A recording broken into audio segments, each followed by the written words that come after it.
this is the method enlightenment. It happens by the Shaktipada.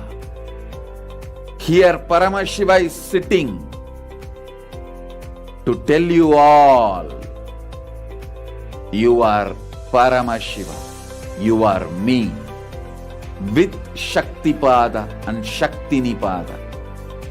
The Dvitiya Vijnasa Krama is an extensive and thorough yoga sequence to prepare your body to receive the experience being given by the Supreme Founder of Hinduism. Through the yoga, which is aligned as per the source scriptures laid down by Paramashiva and the Agamas, you break all the impossibility in your body and in turn break the very cognition of impossibility. The program leads you to go beyond your human frame and limiting human ideas, which prevents you from living your highest possibility. I will reach you wherever you are, whichever corner of the world you may be. I will reach you with enlightenment.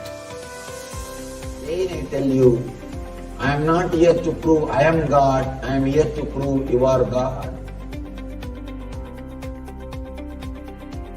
Don't wait to become divine. Register now at paramashivoham.org.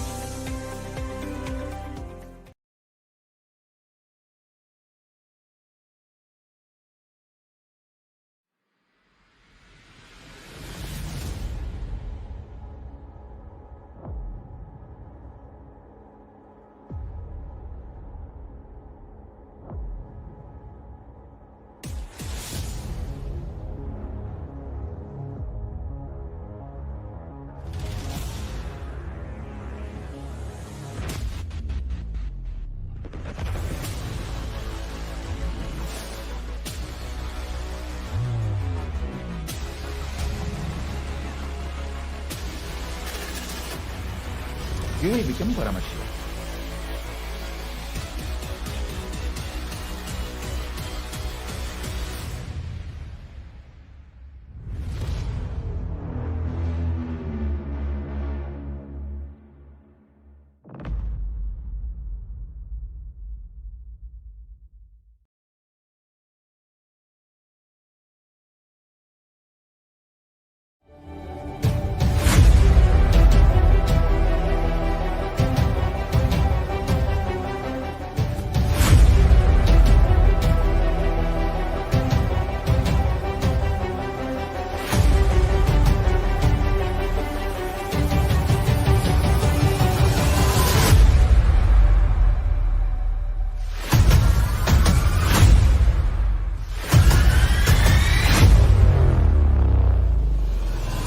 Whatever I shared till now, condensing the whole thing and reviving it as experience, starting from completion, unclutching, power manifestation, the states of consciousness and the planes, multiple planes, everything.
Understand? Literally last 39 years from the age of 5, whatever Paramashiva manifested through teaching, speaking, writing, every way, condensing the whole thing and presenting it to you all as experientially in these 21 days through this Jnana Charya, Jnana Kriya, Jnana Yoga, Jnana is Mahaparamashivoham. Style for just Paramashiva. Rituals to be just Paramashiva. Yoga for just being Paramashiva. Jnana just Paramashiva. This Mahaparamashivoham is like literally the ultimate journey in a most safest way.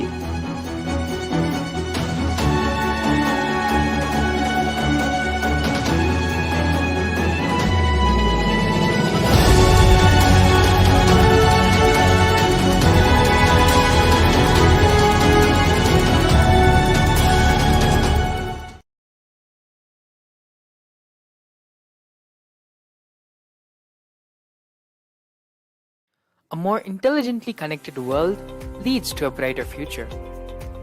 An enlightened humanity leads to a better world. Our Paramashivoham program, we help people to discover their superhuman possibilities and help them to find and achieve the true purpose of their birth by giving them the techniques, practices, and methodologies from the Vedagamas, the original source scriptures of Hinduism. The Supreme Pontiff of Hinduism is reviving the ancient original Vedas and Agamas in all its glory, in a user-friendly way for the modern mind. The Supreme Pontiff of Hinduism is transforming human beings into divine beings, reviving, initiating, and replicating the 463 powers from the Agamas revealed by Paramashiva. The Supreme Pontiff of Hinduism is not just giving solutions for every problem man faces, but is making them irrelevant to their lives by transforming human beings into divine beings. Listen. Any argument presented by your mind, body, your present reality to establish you are not Paramashiva. You are not omniscient, omnipotent, omnipresent. Anything presented to prove you are not Paramashiva is illegitimate. Decide this. This is super determinism. Understand? Anything you declare as illegitimate will lose power over you, will die in few days, few minutes, maybe in few weeks, whatever few days it takes. It will not have power over you. Understand, this is the method for sudden enlightenment. This is the method for sudden enlightenment. It happens by the Shaktipada. Here Paramashiva is sitting to tell you all, you are Paramashiva, you are me, with Shaktipada and Shaktinipada. The Dvitiya Vijnasa Krama is an extensive and thorough yoga sequence to prepare your body to receive the experience being given by the Supreme Pontiff of Hinduism. Through the yoga, which is aligned as per the source scriptures laid down by Paramashiva and the Agamas, you break all the impossibility in your body and in turn break the very cognition of impossibility. The program leads you to go beyond your human frame and limiting human ideas, which prevents you from living your highest possibility. I will reach you wherever you are, whichever corner of the world you may be, I will reach you with enlightenment. Again I tell you, I am not here to prove I am God, I am here to prove you are God. Don't wait to become divine. Register now at paramashivoham.org.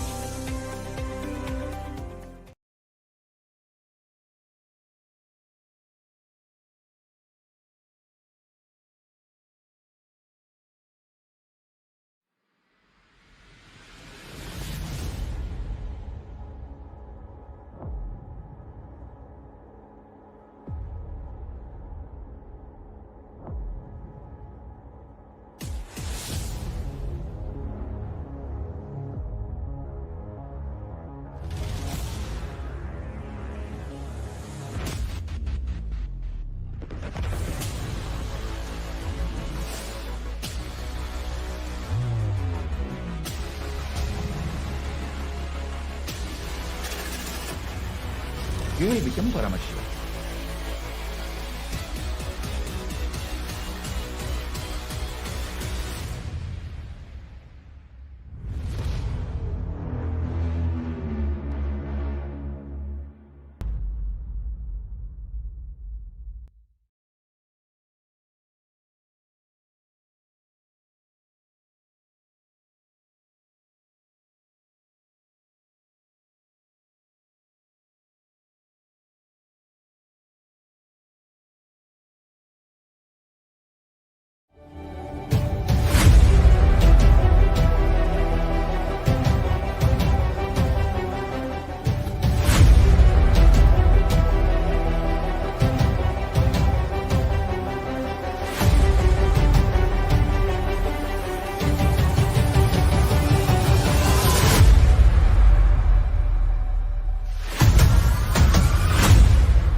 Whatever I shared till now, condensing the whole thing and reviving it as experience from complete consciousness and the planes, multiple planes, everything.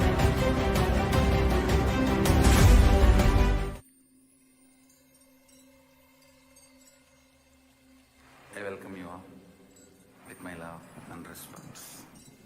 Let you all open all your three eyes.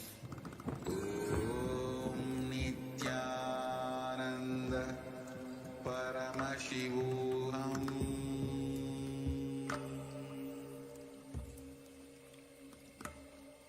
Om Nithyananda Paramashivam.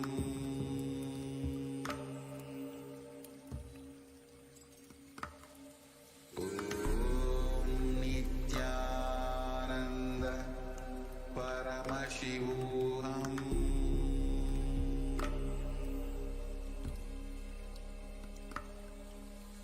Om Nithyananda Paramashivam. Om Nithyananda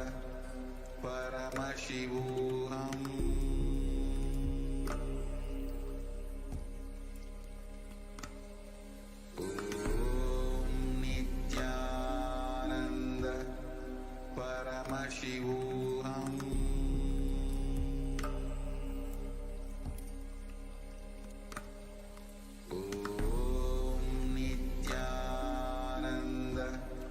Paramashivam.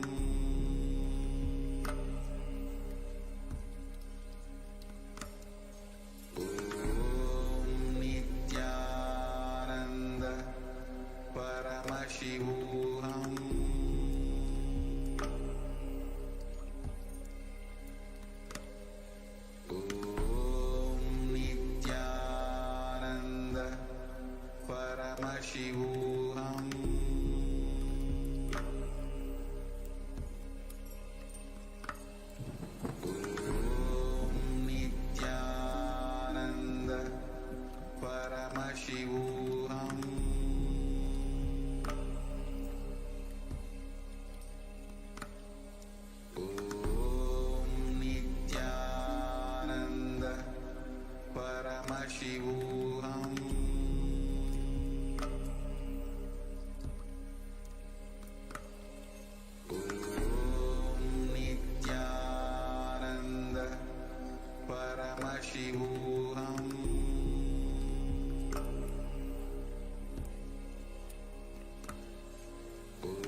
नित्यानन्दं परमसुखदं केवलं ज्ञानमूर्तिम् द्वन्द्वातीतं गगनसदृशम् तत्त्वमस्यादिलक्ष्यम् एकं नित्यं विमलमचलम् सर्वधी साक्षिभूतम् भावातीतं त्रिगुणरहितम् सद्गुरुं तं Namami.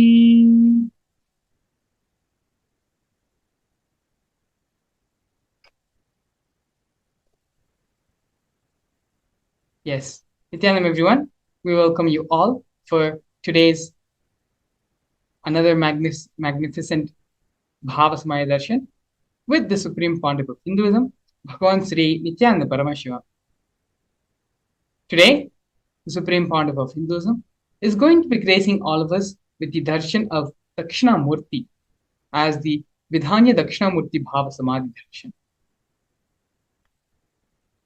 Before we directly enter into the program, we are first going to be looking at the introduction and learning about who is the Supreme Pontiff of Hinduism.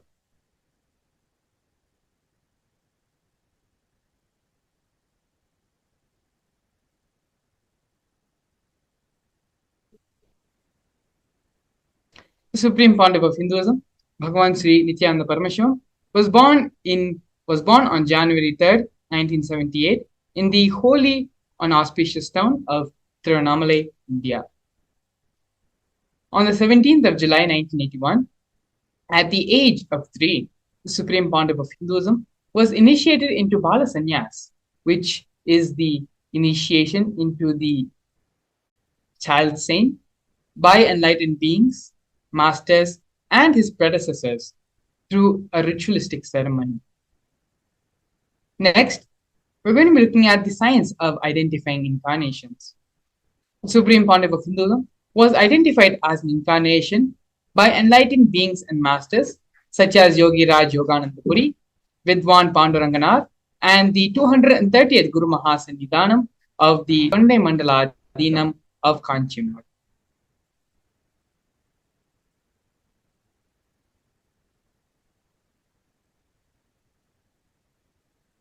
The Supreme Pontiff of Hinduism was coronated at the age of 16 to revive Kailasa. This photograph of the Supreme Pontiff of Hinduism was organized to be taken by his Vedanta Guru, Mata Vibhudananda Puri, also called Mataji Kuppamma. You can see there is a conch and a kamandalu, which is the water pot, to the left of the Supreme Pontiff of Hinduism, and a wooden staff to his right, all of which were given by her as part of the traditional items that are handed over, along with the official induction as the successor into the lineage.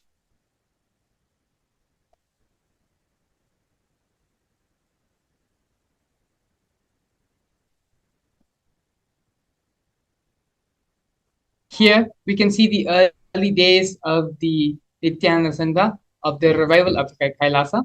To the leftmost, we have a photo, a black and white photo of the Supreme Pontiff of Hinduism. When he was very young, the Supreme Pontiff of Hinduism constructed and built the temple monastery complex of his Guru, Mataji Vibhudananda Puri in Tiruvannamalai. This complex was built brick by the Supreme Pontiff of Hinduism himself. On April 14, 2001, the Supreme Pontiff of Hinduism establishes the first Kailasa temple monastery in Tiruchengodu, South India. You can see the Supreme Pontiff of Hinduism's own handwriting annotation on the photograph, where the Supreme Pontiff of Hinduism has noted the auspicious occasion on this day. Next, in the year 2002, 1 year later, on November 4th, at the age of 24, the Supreme Pontiff of Hinduism establishes the headquarters, Adi Kailasa Saranyapeetham, in South India. By the age of 26, in the year 2004, the Supreme Pontiff of Hinduism conducts mass living enlightenment initiation conventions, taking people through powerful cleansing processes of our seven energy centers. These mass living enlightenment initiation conventions happened all across the globe in various parts of the world. In the year 2005, at the age of 27, the Supreme Pontiff of Hinduism was welcomed with the proclamation message by the Mayor of St. Louis, Francis G. Slade.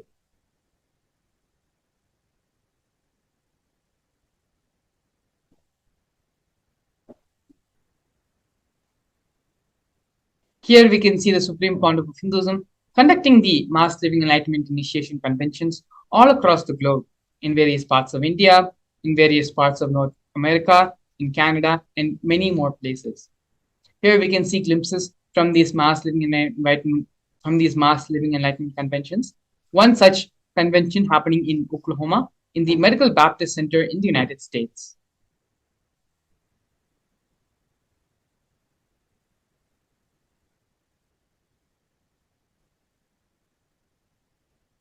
In the years 2015 and 16, the Supreme Pontiff of Hinduism initiated thousands into the Mass Living Enlightenment during the Kumbh Mela festival, both in Nasik in 2015 and in the Ujjain Kumbh Mela in 2016.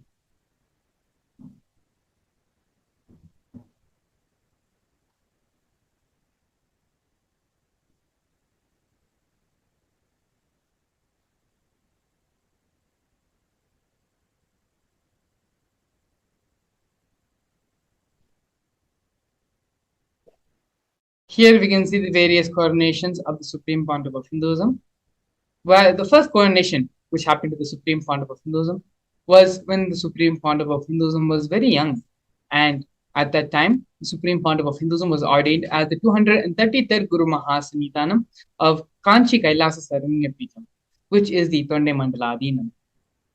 In the coming years, the Supreme Pontiff of Hinduism was coronated as the incumbent emperor of the Suryavamshi Surangi Samrajya, was coronated as the 23rd Guru Mahasannidhanam of Dharma Mukti Swargaparamadhinam. In the year 2012, the Supreme Pontiff of Hinduism was coronated as 293rd Jagat Guru Mahasannidhanam of Kailasonatha Shyamlapita Sarvanya Peetham of Madurai. In the year following that, in 2013, the Supreme Pontiff of Hinduism was coronated as the present Mahamandaleshwar, which is the supreme spiritual head of the Mahanirvani Akhada, which is the most ancient and oldest apex body of Hinduism. In 2014, the Supreme Pontiff of Hinduism was coronated as the 1008th Acharya Mahamandaleshwar, which is the head of all the spiritual leaders of the Atal Akhada. In the year 2015, the Supreme Pontiff of Hinduism was elected as the Supreme Pontiff of Hinduism by a congregation of over 1,000 Hindu leaders, pontiffs.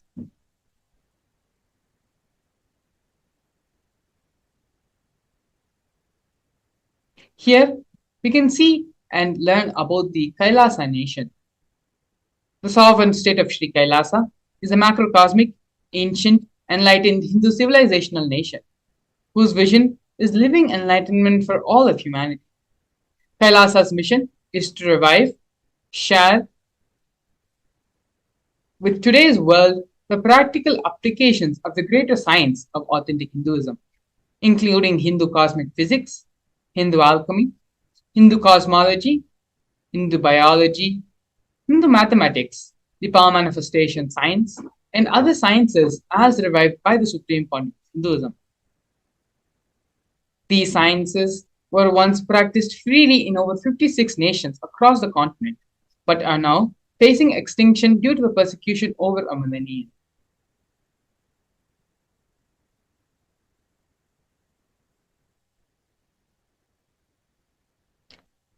We are now going to be looking at the 108 Sri Kailasa's Uniting Nation initiatives.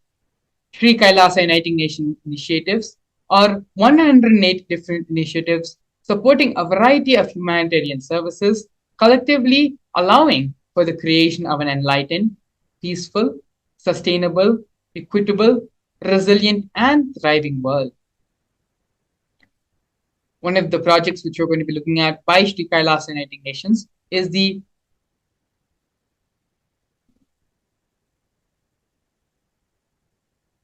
No Hungry Home project offered by Sri Kailasa United Nations for nutritious food and a hunger-free world. Kailasa, over the past 27 years, has served more than 1 billion meals. Every month for the past 27 years, Hindu ASMT community has served Annadan, and a total of 3 million Annadans have happened in Kailasa. And in all the various branches and embassies, these Annadans were provided for all in religious gatherings to everyone without discrimination. 10,000 meals are served daily, free of cost, and up to 100,000 meals are being served on festival days.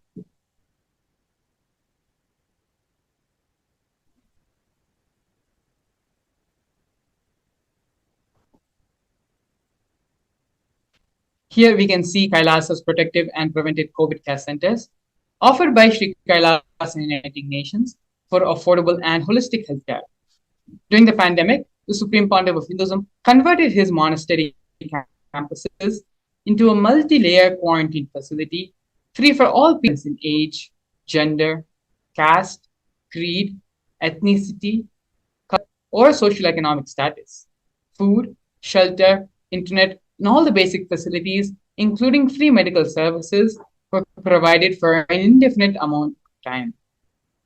More than 30 million citizens followed Kailasa's 28-day spiritual regimen in the year 2020.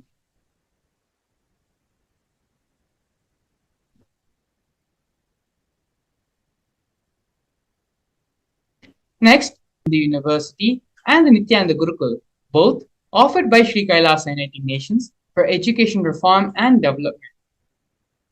The Nithyananda Hindu University is established by the Supreme Pontiff of Hinduism and is the world's largest Hindu university. Nithyananda's Hindu University has more than 20 million enrollments, 7,000 free courses, and extended campuses in 150 different countries. The Nithyananda Gurukul is inaugurated by the Supreme Pontiff of Hinduism on the 2nd of October 2006 and is for the revival of the ancient Adishaiva Guru disciple education system, which is an authentic knowledge transmission system based on enlightenment.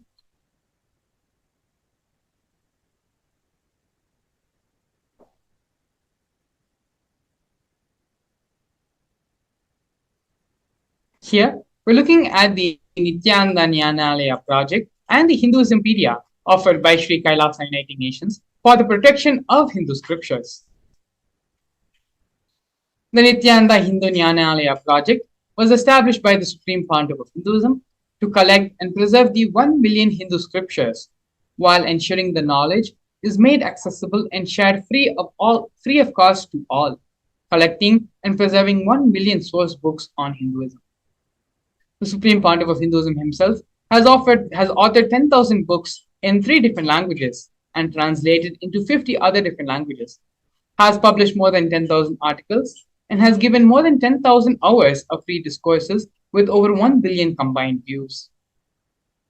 Kailasa's Hinduismpedia is an establishment by the Supreme Pontiff of Hinduism, where the Supreme Pontiff of Hinduism has collected more than 15 terabyte digital books and rare manuscripts from all 19 Sarvanyapitas, ancient mats, and ashrams, 1 million pages on Hinduism, and a collection of 22,000 digital books, 1,000 e-textbooks, and 100,000 articles on various topics of Hinduism.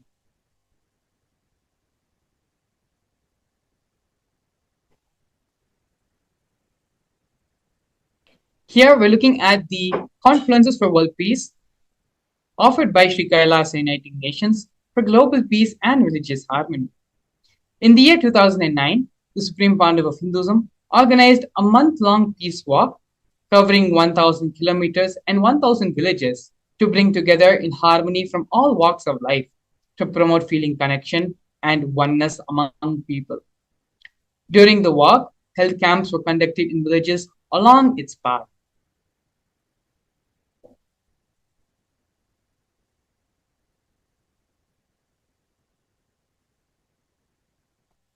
Next, we have Sri Kailasa United Nations for Feminine Empowerment and Gender Equality, offering women empowerment programs. The first is the Kailasa Yogini Saramyapeetham, which is the establishment of yoga and meditation universities to empower their quality of life and emphasis on life solutions through Vedas and through the Agamas, empowering the indigenous rural women, fighting against wrongful gender stereotyping, gender-based violence, and lack of inclusive and quality learning environments. Some of these initiatives include the Nithyananda Kailasa's Nithyananda Lakshmi project, which is a microfinancing service. Kailasa's Women Foundation and Women Empowerment Self-Help Centers, which was launched in 108 places around the world since its initiation in 2009. Kailasa's Ankita program, which is the providing of foundational literacy about working of basic community services and infrastructure environments. Kailasa's Ashray program, providing rural and indigenous women to provide equal opportunities and access to independent, self-sufficient financial environments to them. The Supreme Pontiff of Hinduism has revived the Vedic feminism in Kailasa, where 80% of the leadership positions are occupied by women.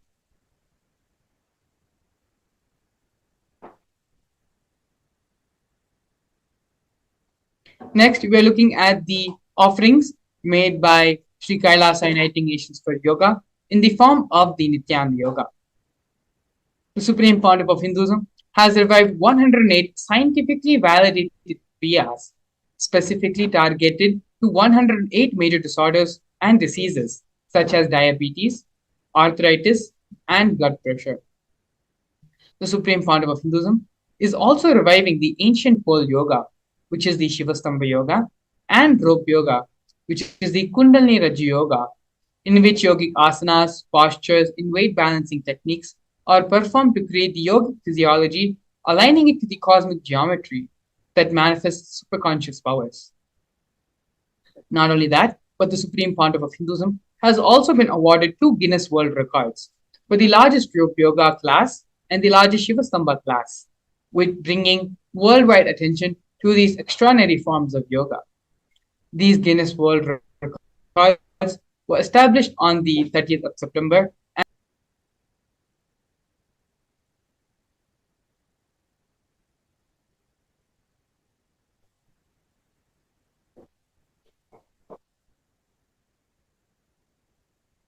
Next, we have one of the most historic moments in Kailasa history, where Kailasa, the first nation of Hindus, led by the Supreme Pontiff of Hinduism, Bhagwan Sri Nithyananda Paramashivam, spoke on behalf of the 2 billion Hindu diaspora at the 14th session of the United Nations Forum on Minority Issues.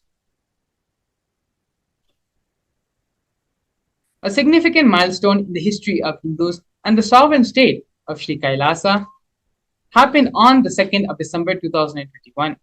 His Excellency Sri Nitya Moksha Priyananda, Ambassador Extraordinary and Plenipotentiary of Kailasa, represented the persecution of Hindus at the 14th session of the United Nations Forum on Minority Issues. The theme of the forum was conflict prevention and protection of human rights of minorities.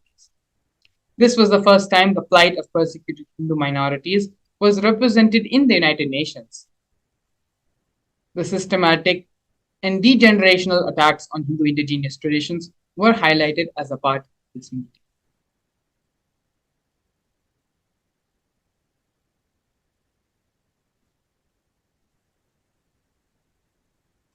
Here we're looking at the various illegal persecutions and attacks happened on Kailasa and on the Supreme Pontiff of Hinduism.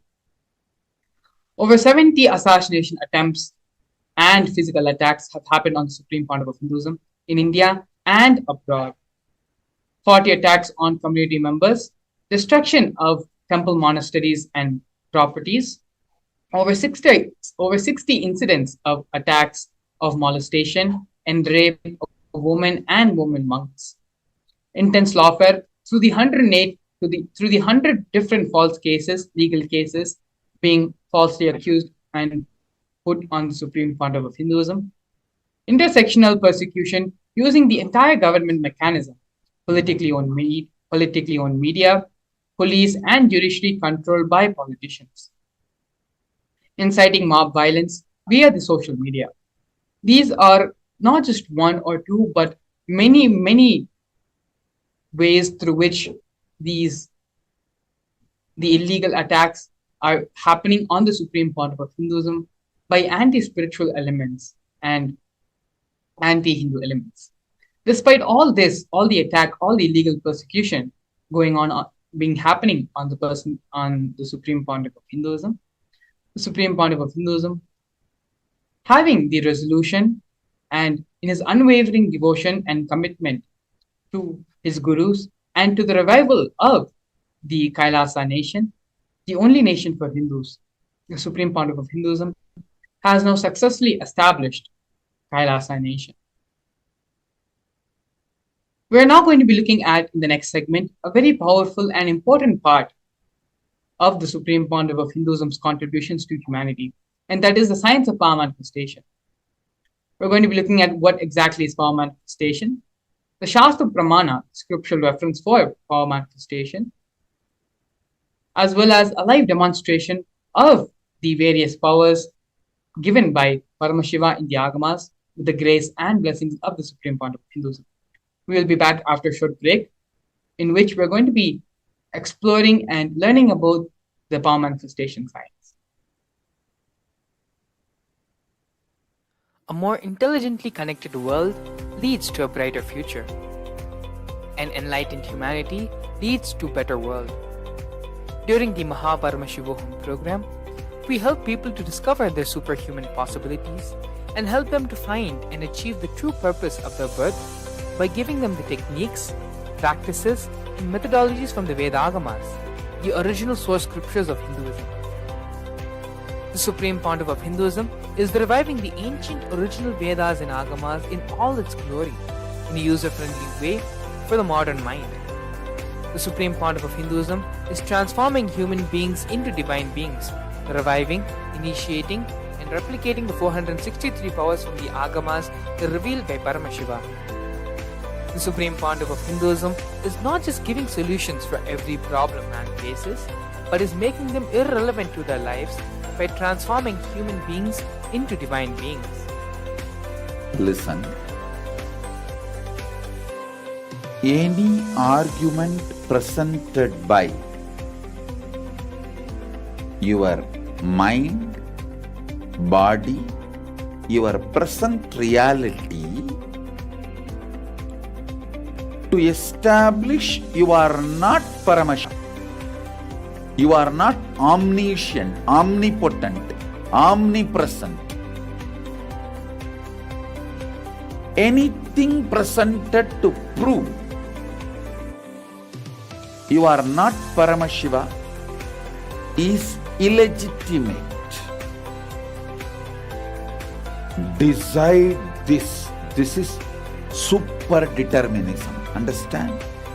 Anything you declare as illegitimate will lose power over you, will die in few days, few minutes, maybe in few weeks, whatever few days it takes.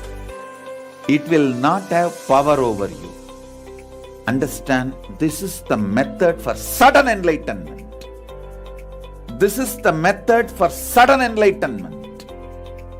It happens by the Shaktipada. Here Paramashiva is sitting to tell you all, you are Paramashiva, you are me, with Shaktipada and Shaktinipada. The Dvitiya Vijnasa Krama is an extensive and thorough yoga sequence to prepare your body to receive the experience being given by the Supreme Pontiff of Hinduism. Through the yoga, which is aligned as per the source scriptures laid down by Paramashiva and the Agamas, you break all the impossibility in your body and in turn break the very cognition of impossibility. In the program,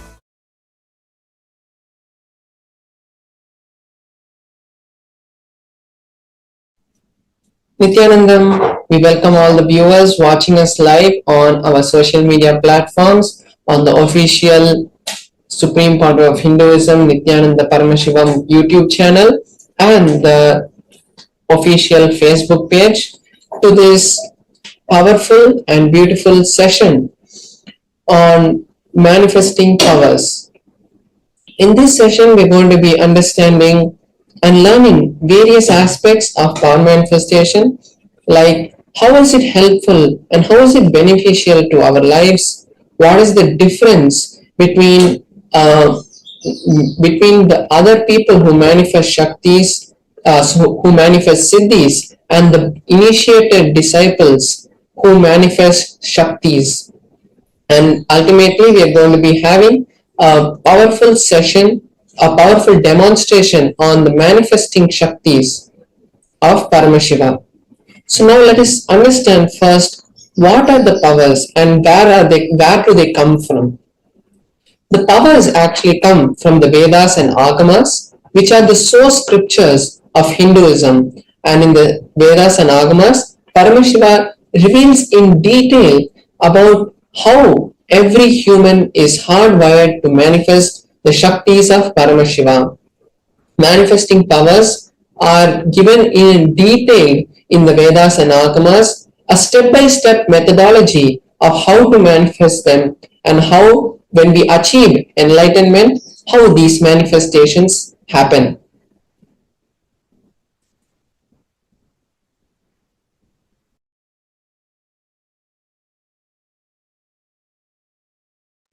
Now we'll be seeing the difference between the Shaktis and Siddhis. The Shaktis are powers that manifest from the space of enlightenment. Means when you reach that space where you are Paramashiva, it manifests from that space. But Siddhis, on the other hand, manifest when you do tapas. And when you do tapas, you accumulate good karma and you accumulate punya, which protects you, but which manifests through you as Siddhis. Because when you hold that space for the cosmos, you get these, but these will distract you. It's like when the churning happens, or first the water all comes out, and finally the milk comes out. And the Siddhis are like the water which comes first when we do the churning to get the butter, and at the end the Shaktis are the real butter which we want. And then the other difference is the Shaktis manifest after initiation of the Guru, and Siddhis happen only when you do tapas, and it's not for anyone. Everyone and anyone don't manifest the Siddhis, but any ordinary human can manifest the Shaktis after the direct initiation from a living enlightened master or the incarnation. And then the other difference is Shaktis are permanent and Siddhis are not permanent, and they distract you from the path of enlightenment.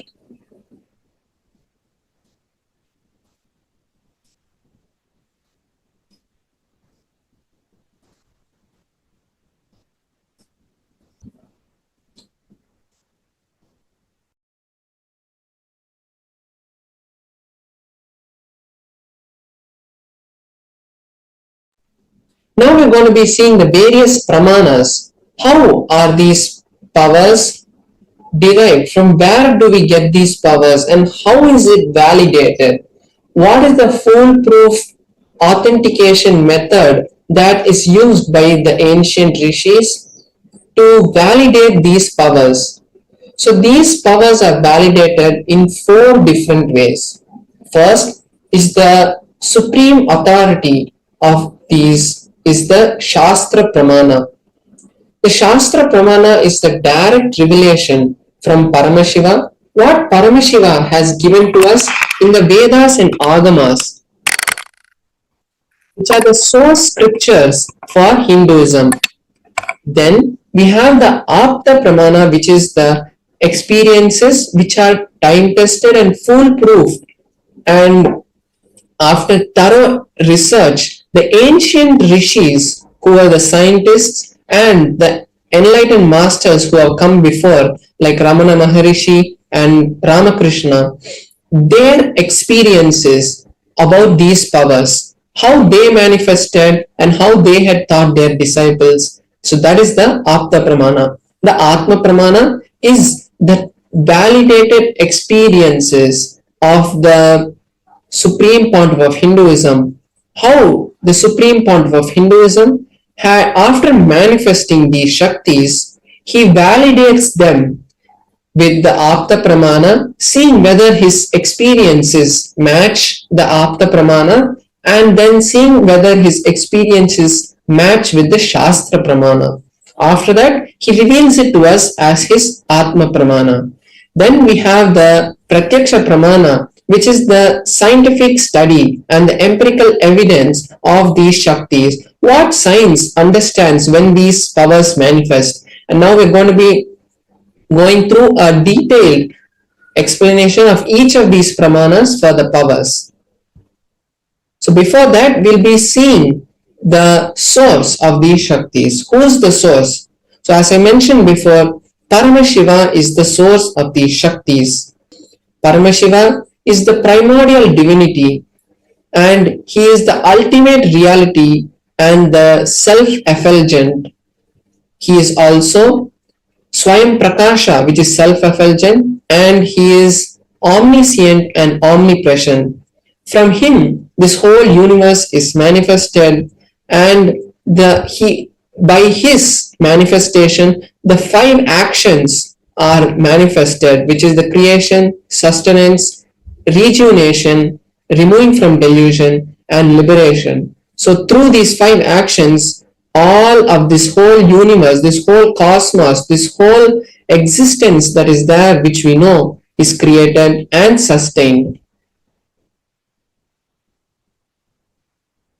The ultimate truth about Shaktis is when the powerful cognitions are mapped into our consciousness, when the jnana is mapped into the prajna, it manifests as possibilities and powers in every being, which is prajnana.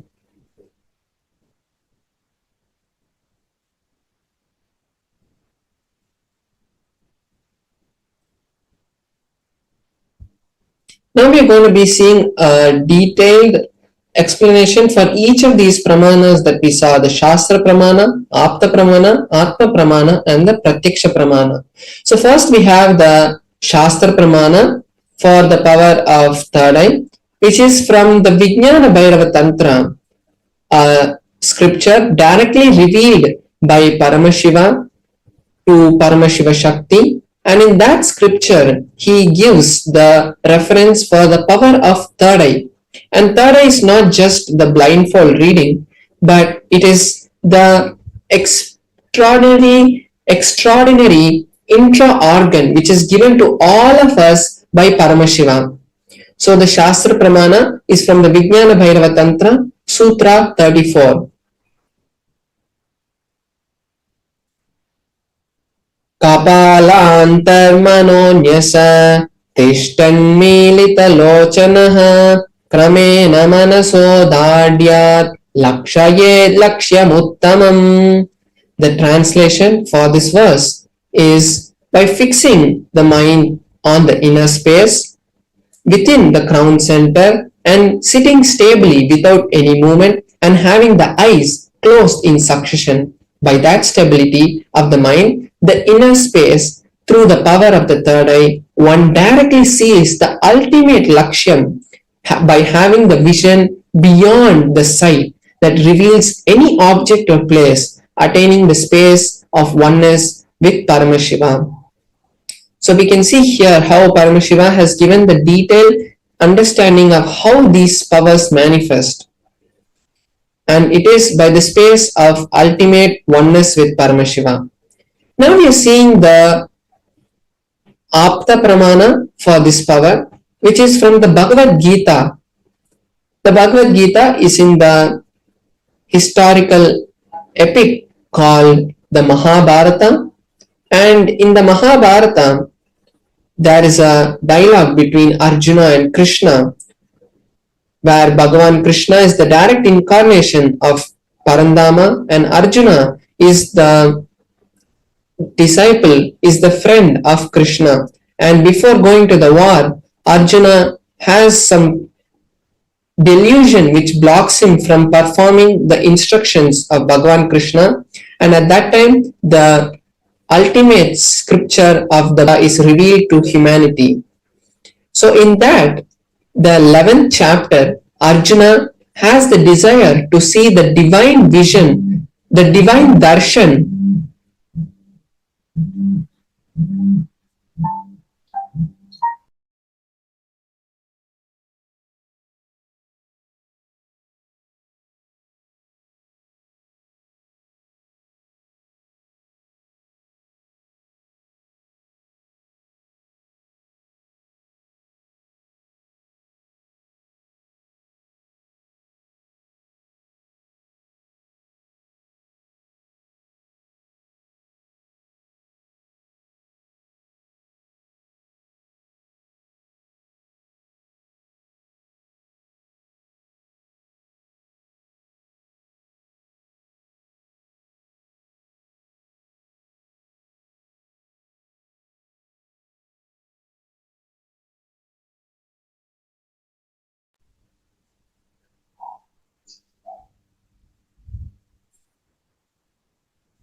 I welcome you all with my love and respect.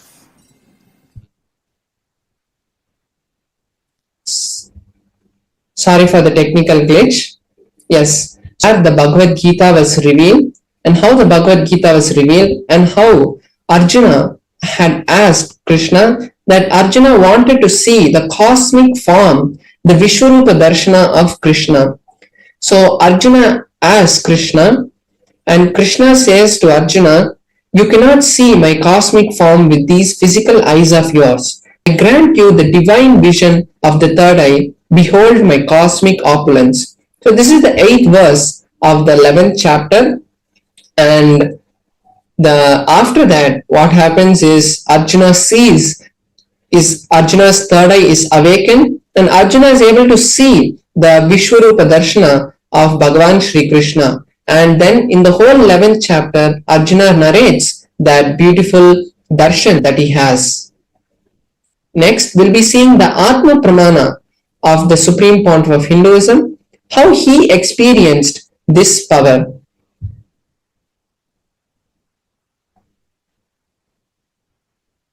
Inside and outside broke.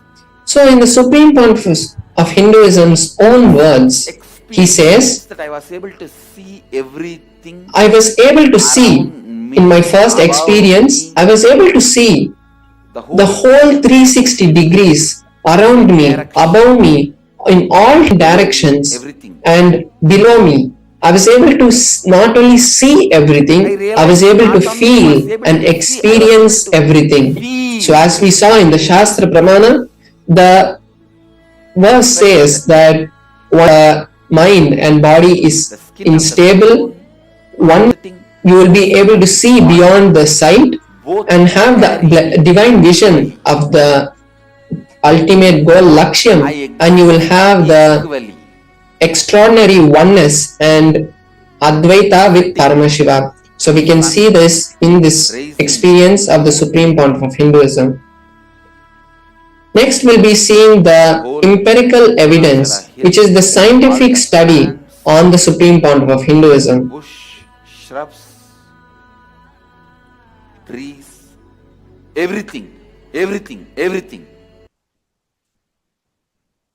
So here we can see the scientific research that has been conducted on the Supreme Pontiff of Hinduism, and in that study they had used the technique of positron emission topography, which is where the scientists use specific equipment that is kept on the head of a person and measures the brain waves of anyone.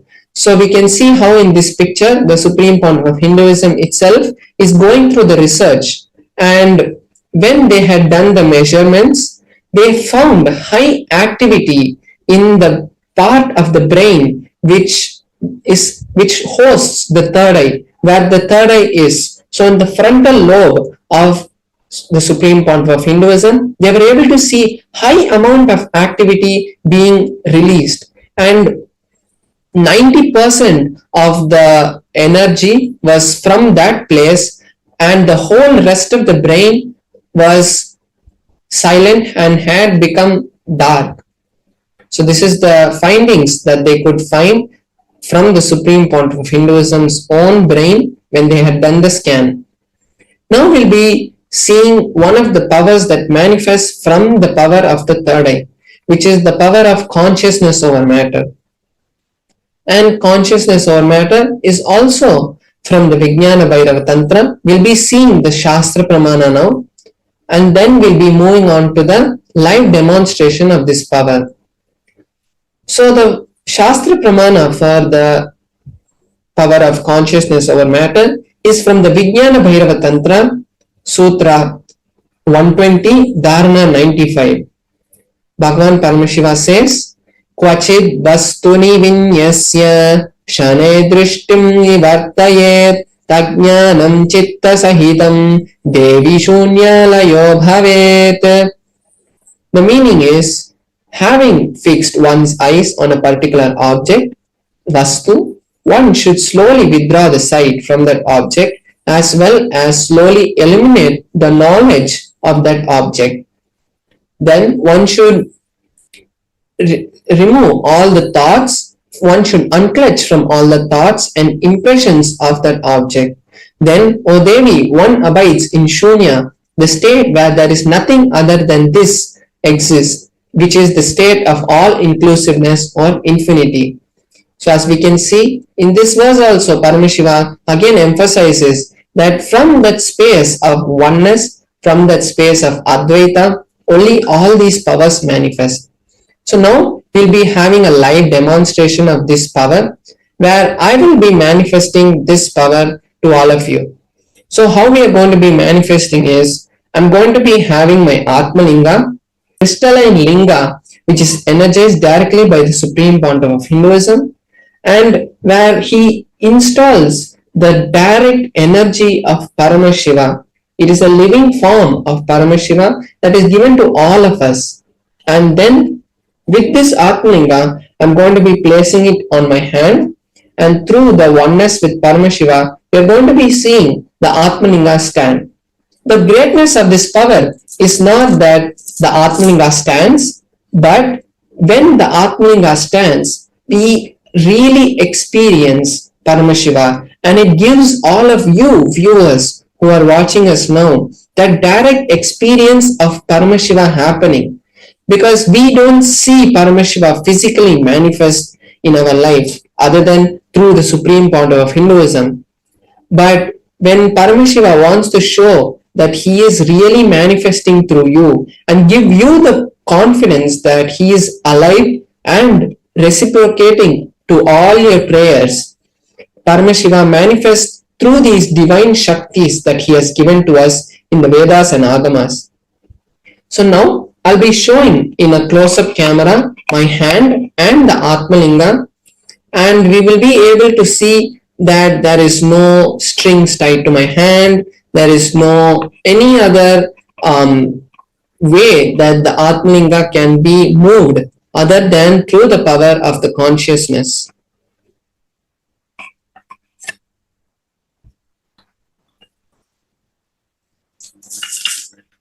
So here we can see my hand and the Atmalinga.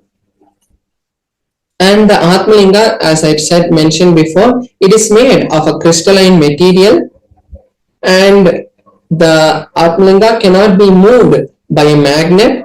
And we can see that my hand also, there is no kind of glue, there is no kind of strings tied. And when I'm going to be doing the manifestation, I'm also going to be having this tissue paper. So you can see that it's just a plain tissue paper. There's no strings or anything in it.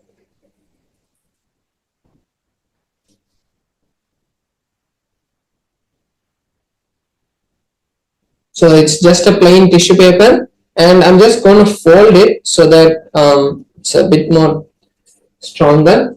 So here's the tissue paper, and now I'm going to be placing my Atmalinga on my hand, And when I manifest, I'll be showing you that I'll be doing this to show that there is no strings tied. So even now we can see that there is no strings tied. As I'm going in a full 360-degree rotation around my Atmalinga, we can see that even when I move my hand also, there is no movement in the Atmalinga itself. The Atmalinga is stable. So now I'll be chanting the Mahavakya intensely, and when I do that, we will be seeing that directly the Atmalinga is standing, and it is not the, as I mentioned before, it is not to prove that we can manifest powers, but it is to show that Paramashiva is manifesting through all of us.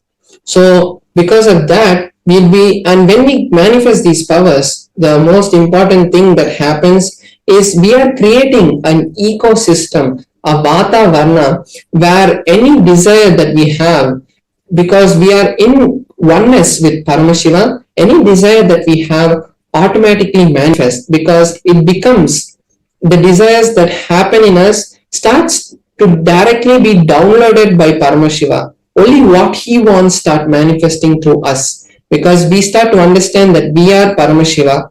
So any power that we want or any desire that we want to manifest happens. So all the viewers also can take this time now to manifest any intention, whether it might be some wealth, health, or any relationship that you want. This is the best time to create the reality for that to happen. So now I'll be chanting the Mahavakya, and all of you viewers watching us now can also take this time now to create, because every day we are manifesting the powers in this segment. So every day you're building that connection, because only when the connection happens, it will really manifest. Like only when the phone is connected to the Wi-Fi, you can use it to send messages. So when every day you keep doing the power manifestation, you will start to see that you are able to connect with Paramashiva. You are able to allow that flow of energy to happen through you. So now I'll be chanting the Mahavakya, and all of you can join me and also chant along to manifest the state and space of Paramashiva. Om Nithyananda Paramashivoham.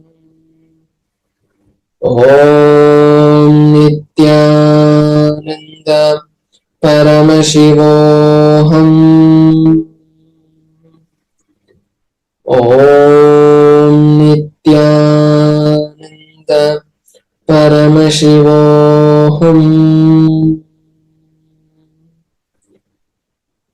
Om Nithyananda Paramashivoham. Om Nithyananda Paramashivoham. Om Nithyananda Paramashivoham. Om Nithyananda Paramashivoham. Om Nithyananda Paramashivoham. Om Nithyananda Paramashivoham. Om Nithyananda Paramashivoham. So we can see as the Atmalinga is standing also, there is no movement in the Atmalinga. So we can see it's the direct manifestation of Paramashiva happening. Om Nithyananda Paramashivoham. Om Nithyananda Paramashivoham. Om Nithyananda Paramashivoham.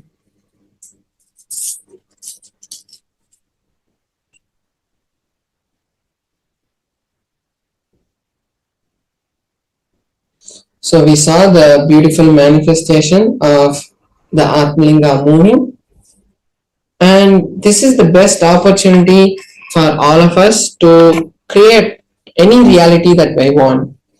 So the best reality that I think that all of us should create is Paramashivoham, because when we attend Paramashivoham, it is not just another spiritual retreat or online mind solutions or problem solving kind of program.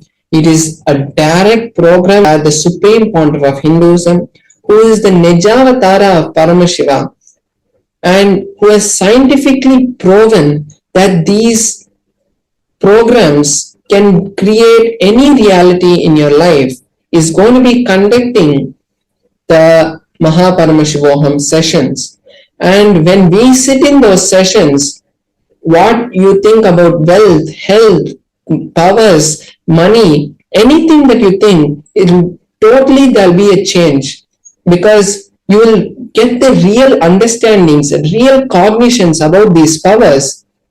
And when you get that, you will be easily able to create anything in your life, because you're getting the password to the cosmos and you're getting the direct connection to Paramashiva. And when Paramashiva ordains, anything that you want will happen. So now will be, you can all take some time now to create that intention first. Maybe you don't have this cognition or understanding right now that your reality is being blessed by Paramashiva, because when he wants you to attend the program, when he wants you, it is only by his will that you can do anything. It is not being bound by Paramashiva, but it is the way that Paramashiva has given human beings the enough of freedom as they get responsible. So with responsibility, automatically freedom happens. So when we really understand that we are Paramashiva, that is the freedom and that is the responsibility that we are taking. So Paramashivoham is the best opportunity for all of us to create any reality and really manifest Paramashiva through us. So now we'll be moving on to the next segment, where we'll be learning some really powerful cognitions and understandings about our life. How using those powerful cognitions we can change a lot of problems that we are facing today and create the new future that we want. So we'll be right back with you after a short break. Thank you, Nithyanandam. A more intelligently connected world leads to a brighter future. An enlightened humanity leads to a better world. During the Paramashivoham program, we help people to discover their superhuman possibilities and help them to find and achieve the true purpose of their birth by giving them the techniques, practices, and methodologies from the Vedagamas, the original source scriptures of Hinduism. The Supreme Pontiff of Hinduism is reviving the ancient original Vedas and Agamas in all its glory, in a user-friendly way for the modern mind. The Supreme Pontiff of Hinduism is transforming human beings into divine beings, reviving, initiating, and replicating the 463 powers from the Agamas revealed by Paramashiva. The Supreme Pontiff of Hinduism is not just giving solutions for every problem man faces, but is making them irrelevant to their lives by transforming human beings into divine beings. Listen. Any argument presented by your mind, body, your present reality to establish you are not Paramashiva. You are not omniscient, omnipotent, omnipresent. Anything presented to prove you are not Paramashiva is illegitimate. decide this. This is super determinism. Understand? Anything you declare as illegitimate will lose power over you, will die in few days, few minutes, maybe in few weeks, whatever few days it takes. It will not have power over you. Understand, this is the method for sudden enlightenment. This is the method for sudden enlightenment. It happens by the Shaktipada. Here Paramashiva is sitting to tell you all, you are Paramashiva, you are me, with Shaktipada and Shaktinipada. The Dvitiya Vinyasa Krama is an extensive and thorough yoga sequence to prepare your body to receive the experience being given by the Supreme Pandava of Hinduism. Through the yoga, which is aligned as per the source scriptures laid down by Paramashiva and the Agamas, you break all the impossibility in your body and in turn break the very cognition of impossibility. The program leads you to go beyond your human frame and limiting human ideas, which prevents you from living your highest possibility. I will reach you wherever you are, whichever corner of the world you may be. I will reach you with enlightenment. Again I tell you, I am not here to prove I am God, I am here to prove you are God. Don't wait to become divine. Register now at paramashivoham.org.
You will become Paramashiva.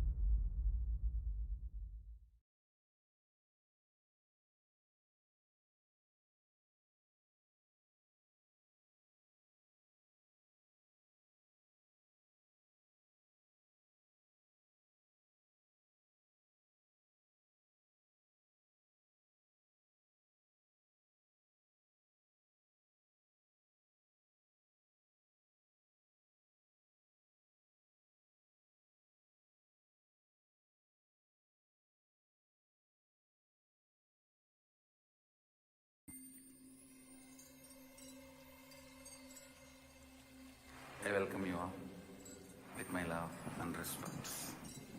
Let you all open all your three eyes. Om Nithyananda Paramashivam.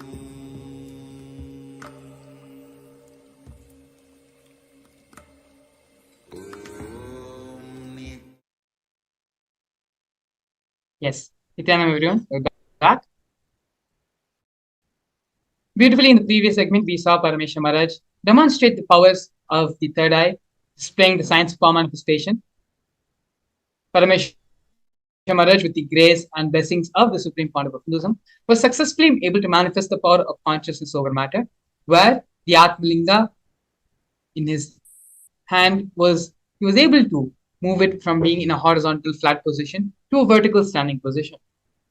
These are just one of the many powers which Paramashiva has listed in the Vedas and Agamas, a total of 463. In this next segment now, we're going to be learning more about the Bhava Samadhi Darshan, which we are all going to be receiving today from the Supreme Pontiff of Hinduism with his grace and blessings. Dakshinamurthy. Dakshinamurthy is the embodiment of the Guru Tattva, of Guru in our life. Once there's a beautiful Leela story which happens in Mahakailasa, in the abode of Paramashiva. As we all may know, Paramashiva is mostly always in Samadhi, in the space of Nirvikalpa Samadhi. One day Devi Parvati, Parashakti, asks Paramashiva, "Oh Paramashiva, always you're in meditation, you're in contemplation, you're sitting in such a restful awareness, deep space, without attending to anything in the outer world, without attending to anything which is happening around you. What is it that you're so engrossed in meditating?" Paramashiva beautifully answers, "I am meditating on the Guru Tattva." It is through the Guru we achieve the ultimate. We experience and realize our oneness with the cosmos. We are now going to be watching a series of videos given by the Supreme Pontiff of Hinduism on this truth of the Guru Tattva, as well as the story of Dakshinamurthy. Dakshinamurthy is the Adi Guru, the first Guru to happen on this planet. Before we enter into the segment, we request all our viewers to please sit with your head, neck, and spine in a straight single line, and allow for the space of restful awareness to settle in your system. Let us move from the space of hearing to the space of listening, because it is only in the space of listening where everything that Swamiji says will be imbibed by our systems, will become a part of our cognition. So please sit straight, take a few minutes, and come back, relax yourself into the space of restful awareness. Keep aside all your electronic devices, gadgets, whatever it is that may be distracting you or may be a distraction for you during the session. Keep everything aside, close the door if you need to, and just sit with yourself in a space of deep restful awareness. We are now going to be listening to the great truths given by the Supreme Pontiff of Hinduism on the Guru Tattva and on Dakshinamurthy.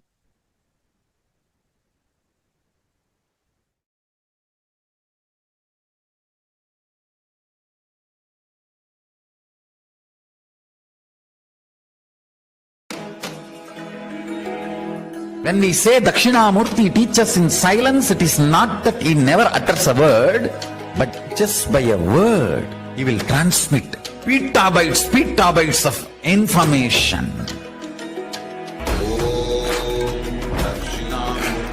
He sat as Dakshinamurthy in his formless space. His very presence vibrated, and all the rishis received that great truths. Dakshinamurtaye cha vidmahe jnanahastaya dhimahi tanno dhisha prachodayat. Om Dakshinamurtaye cha vidmahe jnanahastaya dhimahi tanno dhisha prachodayat. Om Dakshinamurtaye cha vidmahe jnanahastaya dhimahi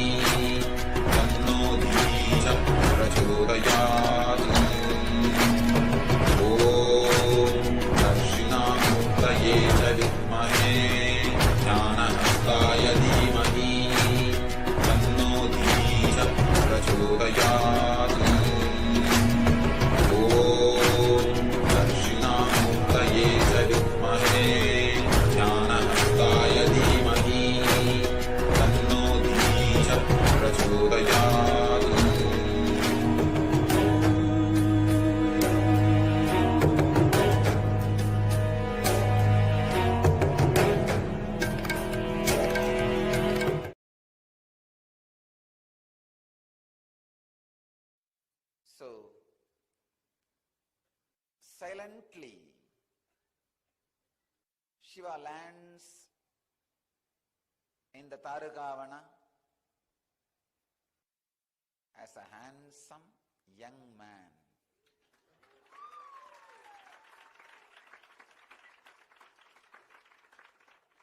And the extraordinary glow and the energy which is beyond skin, the extraordinary radiance, tejas, beyond the skin color, extraordinary attraction beyond the size of the body, he manifested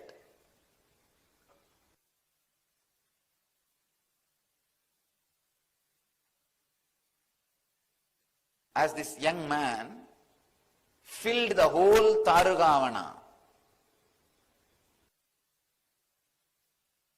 And he went round the Tarugavana in the name of begging to collect food. His Parivrajaka Yatra.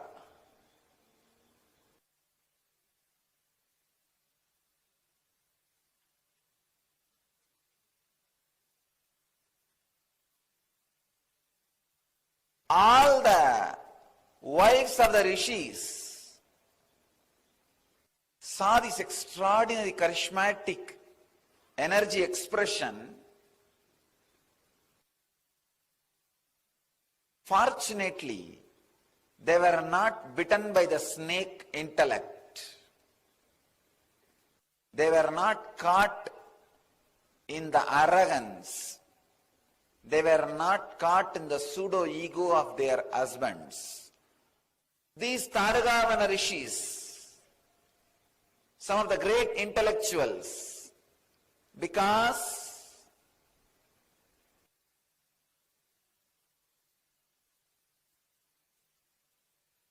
they felt they can do anything they want through the power of yajnas. They started experiencing or feeling the subtlest problem of life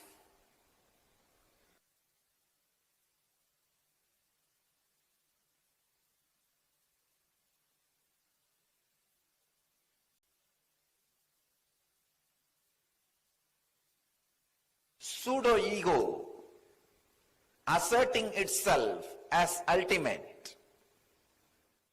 So, silently, Shiva lands in the Tarugavana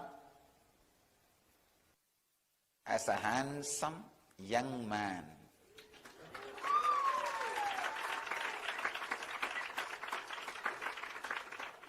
And the extraordinary glow and the energy which is beyond skin, the extraordinary radiance, tejas, beyond the skin color, extraordinary attraction beyond the size of the body, he manifested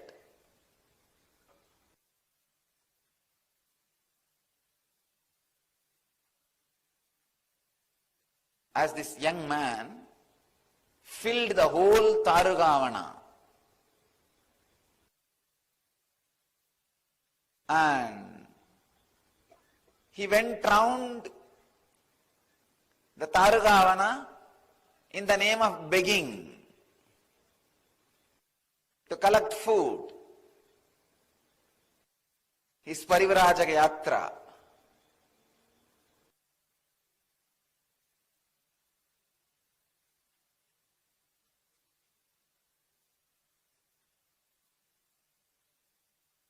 All the wives of the rishis saw this extraordinary charismatic energy expression. Fortunately, They were not bitten by the snake intellect. They were not caught in the arrogance. They were not caught in the pseudo-ego of their husbands. They saw this young man, ascetic, a sadhu, walking in the streets, asking for alms. Not only they gave food, they just lost themselves in his presence and glory.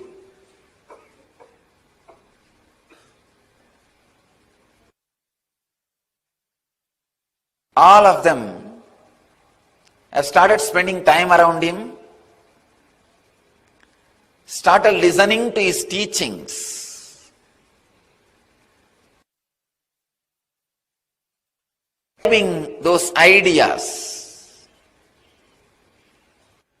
The problem started in the house.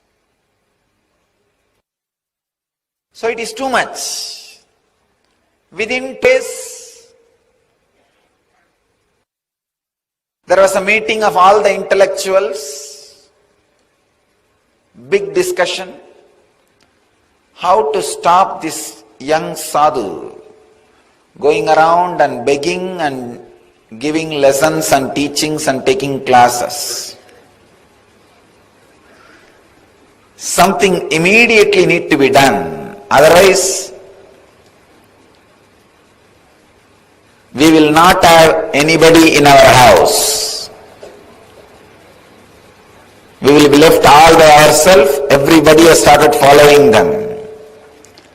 They created a violent plan. We need to destroy him, finish him off. So they gathered.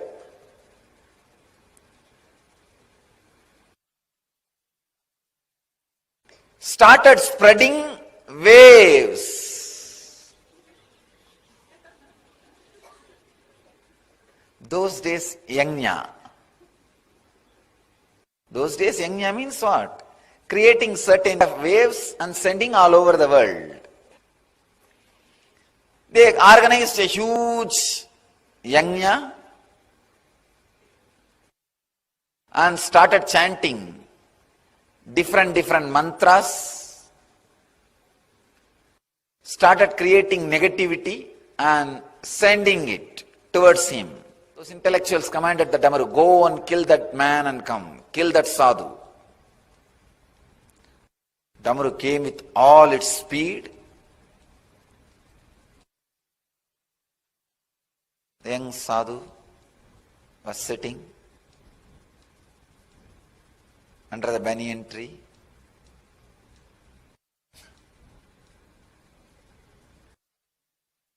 The light smile, opened his eyes and saw what is coming. The Damaru with all the vigor and power was trying to come near to destroy. All this young sadhu did, he just caught it and kept in his hand to play whenever he wants. Then they created another huge weapon. It's called Maru. They sent that weapon. All right, at least you go and destroy him and come back. Neither Damaru nor Deer did the job. You go. When that came again, he did not even move. Just picked up that Maru and kept it in his right hand. Be with me. You may be useful whenever I want.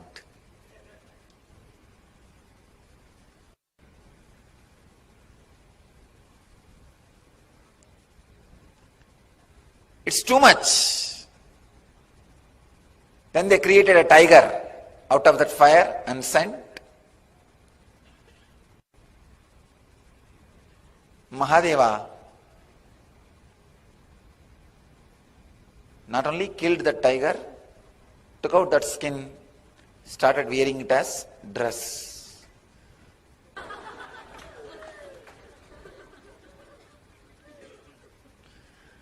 So he started wearing his as dress.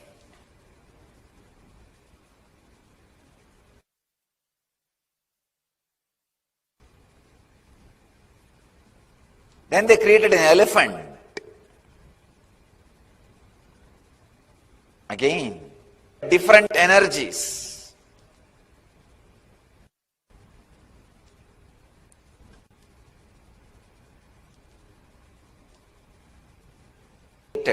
A asura, dark,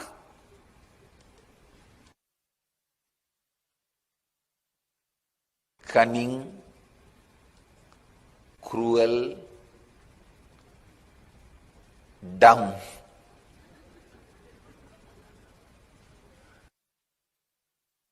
Muyal. They said, you go and do some conspiracy, create some problem, destroy this young sadhu. Shiva, he just picked him up and put him at the feet. He was dead. But these asuras are dangerous. Even if they are dead, you have to always keep 1 foot on them so that they don't come back.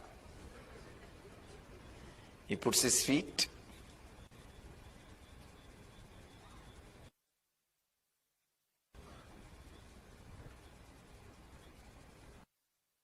Realizing their utter failure,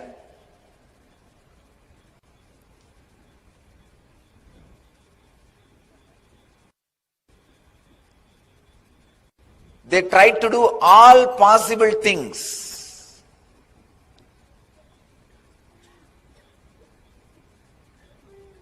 Sending different weapons in a different way and different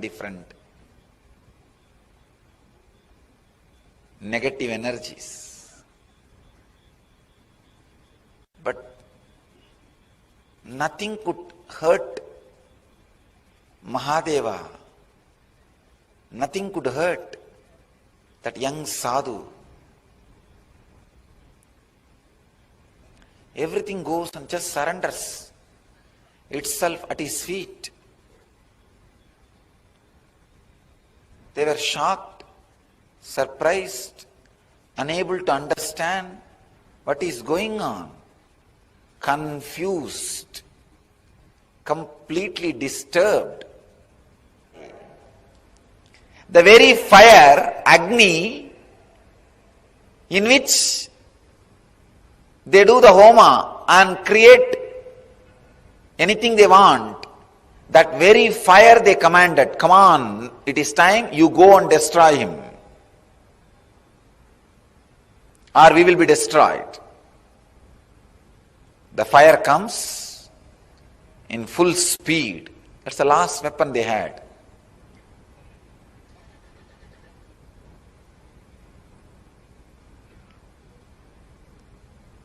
Shiva did not even move his body, just opened his eyes, picked up that fire in the left hand, still he is holding in the left hand. You can see, as Dakshinamurthy, he will be holding it in the left hand. That is the fire. Now, these rishis lost practically everything. Nothing is left.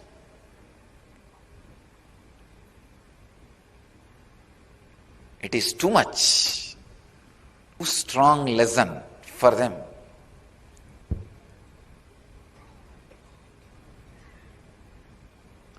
But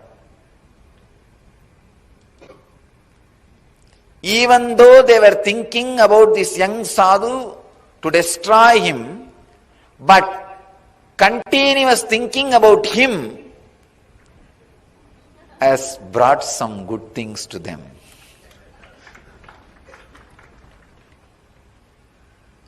Those rishis are fortunate. Maybe the layer of negativity they carried was very less. Just because they were constantly thinking about him, they finally decided, if there is somebody who can stand all the negative things we can do and still be calm, composed and continue what he wants to do, then he must be extraordinary power. They had little intelligence also along with their intellect. Fortunately, they went and surrendered at the feet of Mahadeva. Because they surrendered, Shiva gave knowledge to them also. Not only he saved humanity from these atheistic intellectuals, because they also surrendered, he saved them also from themselves. By his presence, intense silence, he liberated them, enlightened them, made them to understand just the karma or the extraordinary powers are not ultimate. There is something more than that. Understand this story.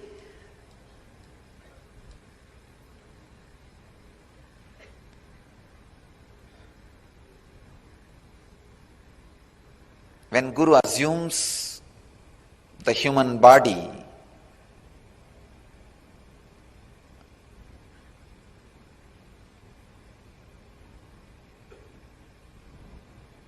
when he comes down to the human frequency to save humanity from atheistic intellectuals and save themselves from themselves, save them also from themselves.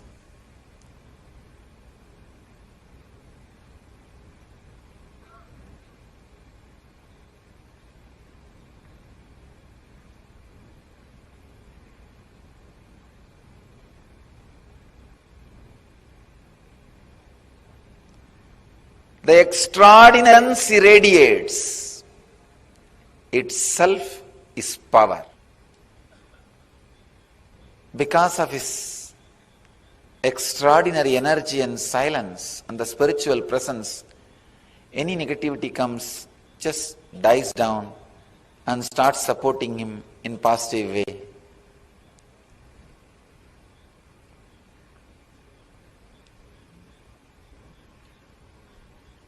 After all that, after all this attack,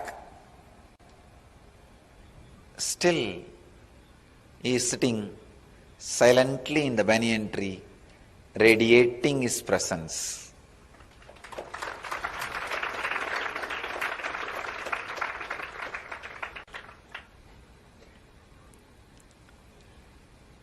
The inner space continues to radiate the extraordinary silence. An intense presence goes on inspiring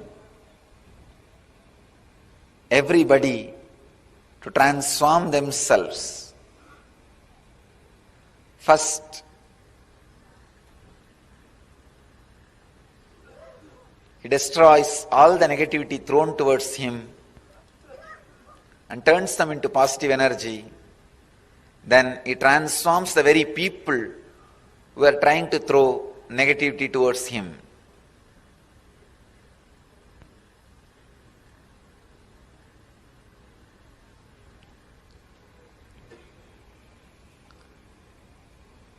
Remember, in each one of you, there is an inner space which is Dakshinamurthy. Shiva happening in human body. Atma Guru, who goes on transforming thrown at you as positive. Any incident happening, life throws at you, understand, bring it to that space. it will turn that into positive. If life is throwing fire at you, bring it to the Dakshinamurthy. He will turn that into positive. Anything brought to him turns positive.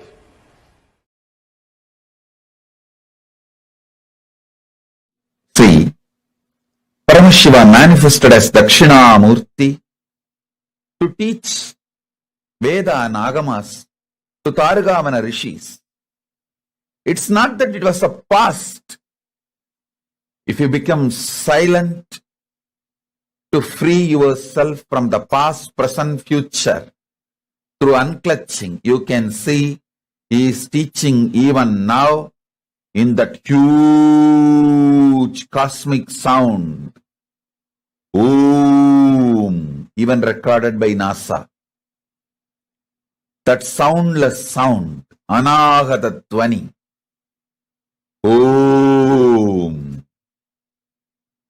If you can hear it through the deep unclutching, you can see Dakshinamurthy teaching you now. Then Mahadeva withdraws Adi Shakti into himself. He sits as Sadashiva and Adi Shakti together. That is what is Dakshinamurthy form. That is why in all Rajeshwari temples there will not be Shiva. In all Dakshinamurthy temples there will not be Devi. Because in Dakshinamurthy form he is both. In Rajeshwari form he is both. When the male component is sucked into the female component, he is Rajeshwari. When the female component is sucked into the male component, he is Dakshinamurthy.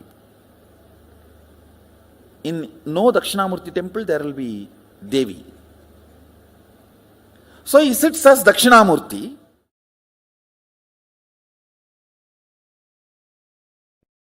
Dakshinamurthy is from the face, from the Mahasadashiva's, Paramashiva's face of Ahora, destruction, rejuvenation. From that face, Dakshinamurthy comes out. Meaning, all the great are ferocious. It'll just purify you.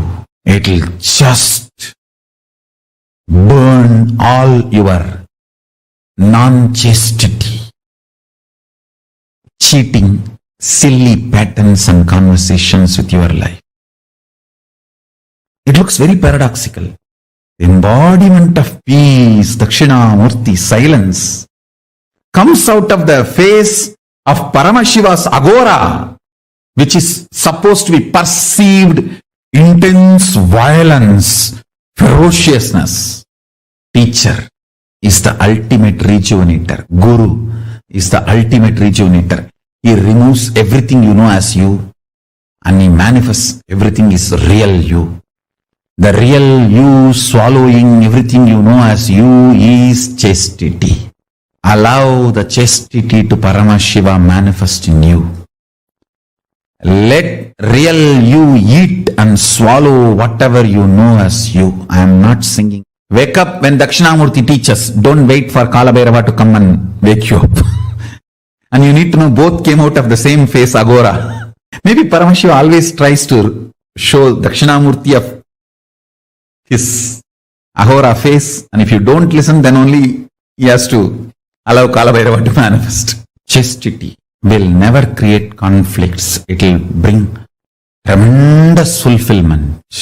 If there is a conflict outside, look in. Something need to be attended inside. Something need to be worked out inside.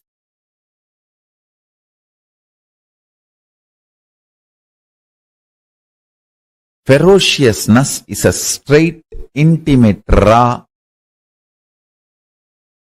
integrated way Guru deals you, handles you.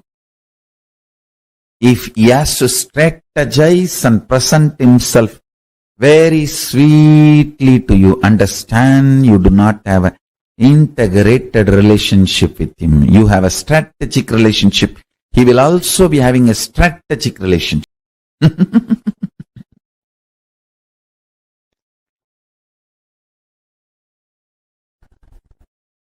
Ferociousness is Paramashiva dealing you with his own hands. With his empty hands, bare hands, he will never kill you. He will only hug you. Any ferociousness, all forms of sweetness is handling you through a strategy, means some weapon. The weapon may be looking very comfortable.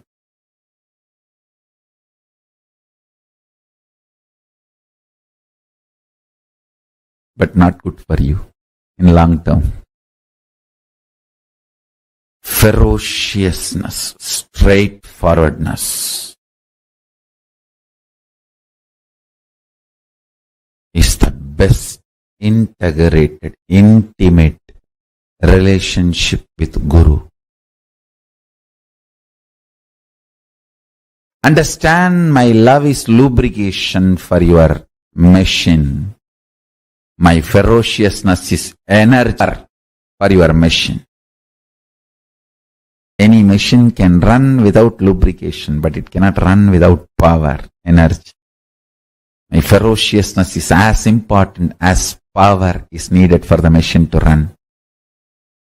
My love is lubrication, optional, which is not compulsion. Don't even expect lubrication.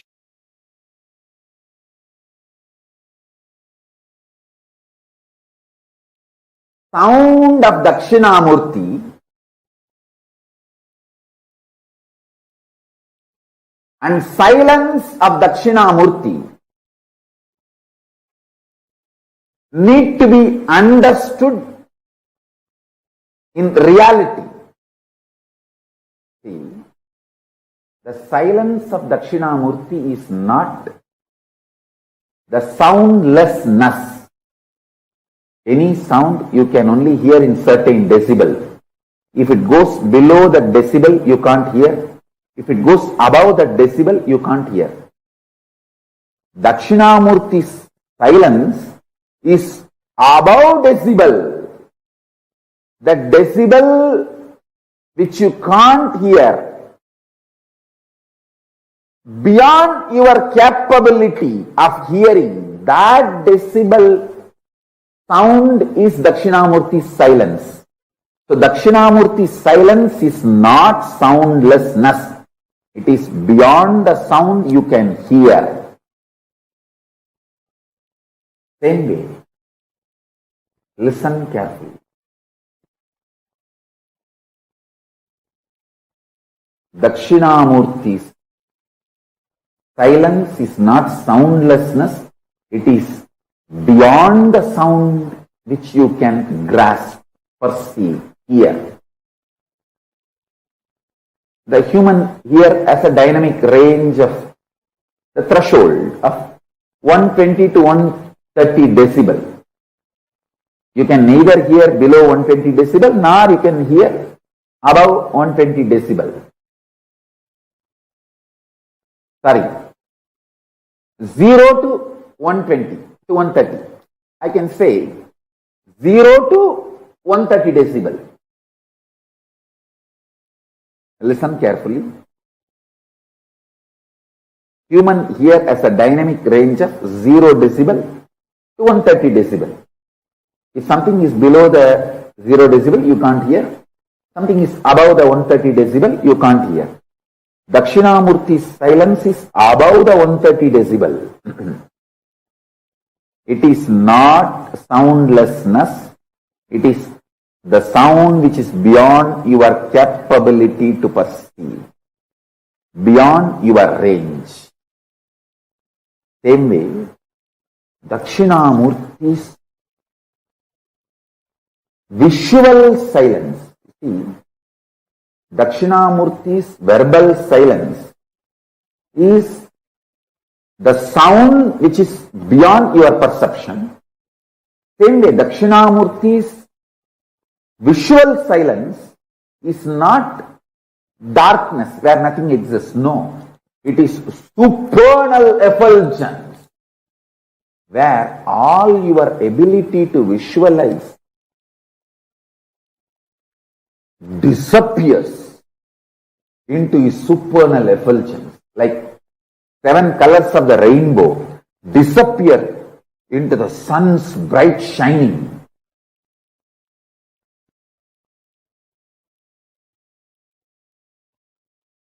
Your ability to visualize dissolves, disappears into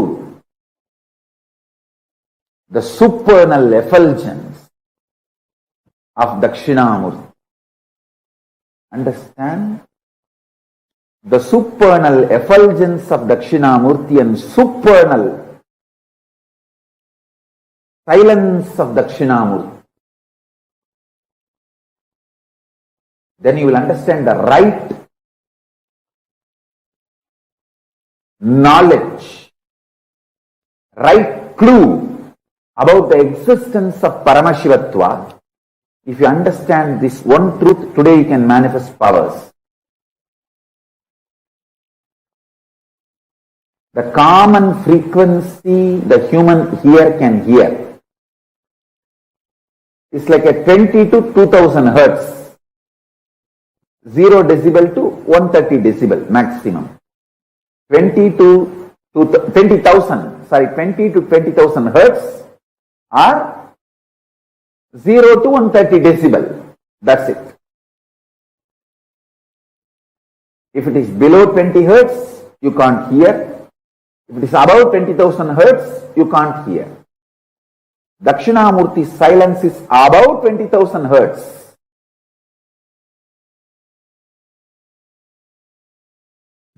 Understand? Nirvikalpa Samadhi.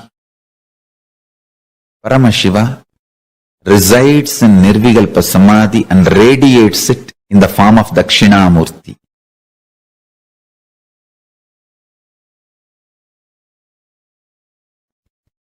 In all our temples, Dakshinamurthy radiates the biology of Nirvikalpa Samadhi. Anybody wants Nirvikalpa Samadhi, go to our temples, Dakshinamurthis, and touch the Dakshinamurthy deity, do puja, sit in the front of Dakshinamurthy,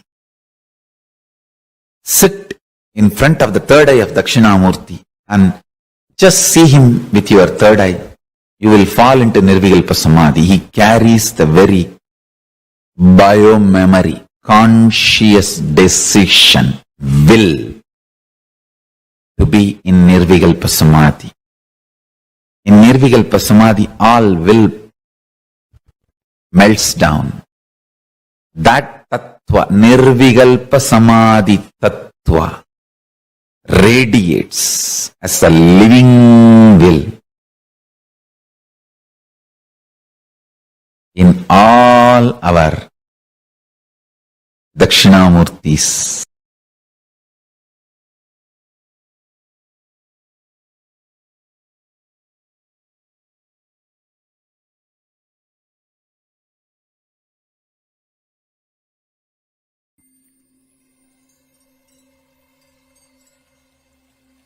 I welcome you all with my love and respect. Let you all open all your 3 eyes. Om Nithyananda Paramashivam.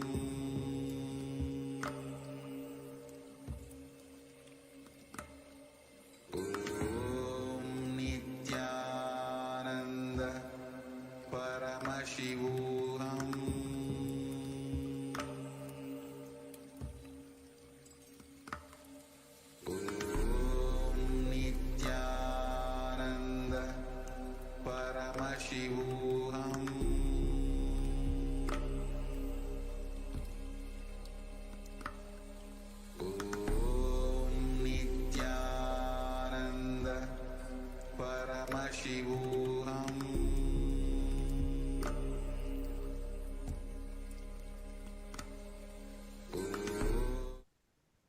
Yes, Nithyananda, we're back. Beautifully through the course of satsangs, the supreme founder of Hinduism expanded on the story, the Leela of Paramashiva coming down and assuming the form of Dakshinamurthy, as well as how Dakshinamurthy removed the ego of the Tarakavana rishis. How, due to the various powers they were manifesting, they became arrogant, they became egoistic, and they became atheistic. It is the passionate form of Dakshinamurthy coming down and removing their ego and bestowing the science of living enlightenment upon them. Forgiveness is a straight, intimate, raw, and integrated way which Guru handles you. If he has to strategize and present himself very sweetly to you, understand you do not have an integrated relationship with him. You have a strategic relationship. He will also have a strategic relationship. Swamiji actually very beautifully again and again says that Guru is nothing but a mirror of you. The way you respond and you relate with the Guru, in the same way only the Guru relates. When you behave strategically and hypocritically with the Guru, that is the same way the Master also relates back at you. But when you are in complete integrity, complete authenticity, and have a very straightforward relationship with the Guru, then the Guru will also be straightforward and integrated to you as well. It is what you do, your actions, decides the relationship with you, the relationship you will have with your Guru, with your Master.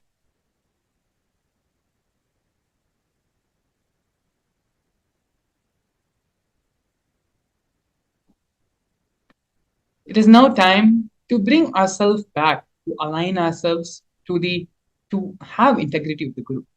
Let us first pen down three situations where we have allowed ourselves to be strategic and not straight with ourselves. Even before we start identifying where and all we have been non-integrated and have missed integrity, have been strategic with the Master, let us first understand in our own life, where are we handling ourselves strategically? Where are we handling ourselves without being straightforward, being hypocritic? Please take a few minutes. Let's first pen down the three situations in the life where we have been strategic and not straightforward with ourselves.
Yes. Let us now move to the second step of the process. After identifying the three situations in which you have allowed to be yourself to be strategic with you and not straight with your own self, we're going to be entering the next process, next step, which is deciding to be raw and straight with yourself and pen down everything which comes up. All the different ideas, different decisions which you now have start making for your life. When you take the decision to be straight, to be raw, and to be straightforward and integrated with yourself, all the decisions, all the thought processes, everything which you need to change in yourself starts rising to the surface of your mind. Start penning all of them. Start penning all the life changes which you yourself know you need to make once you decide to be integrated with yourself.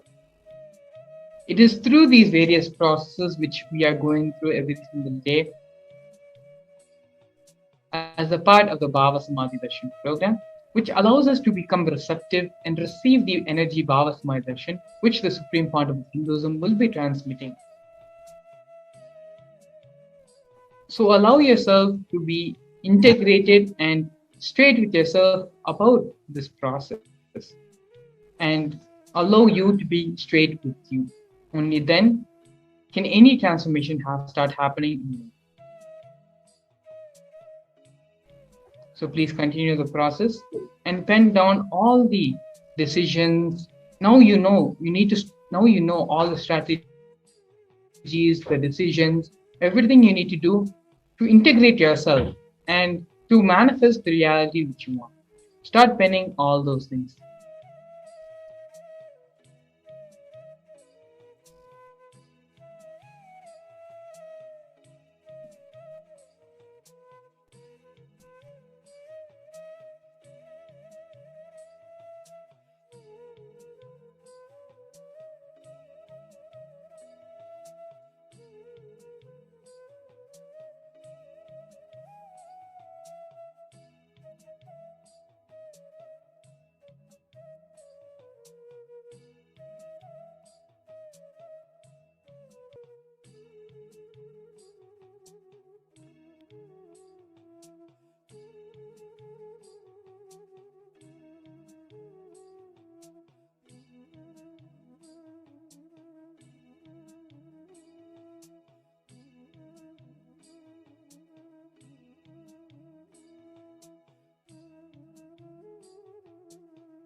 Yes, let's move now to the next step of the process. Deciding consciously. I am moving up the strategic relationship. I will have a straight relationship with myself and with Swamiji. Take the strong decision, strong stance, conscious will with yourself about how you're going to relate with yourself, how you're going to relate with the Guru, with the Master, with Swamiji, and start allowing the integrity with the Guru to flower. With this, we come to the end of this segment. We are now going to be practically and right in front of your eyes, going to be causing and manifesting your reality.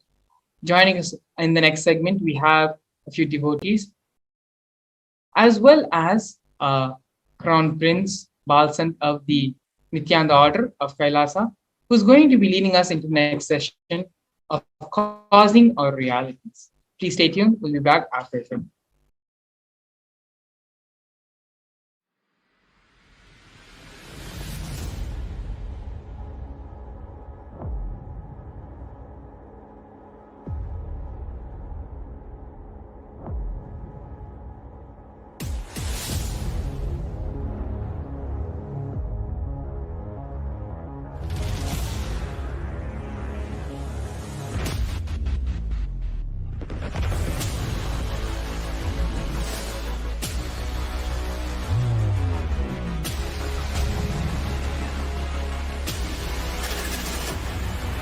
you will become Paramashivam.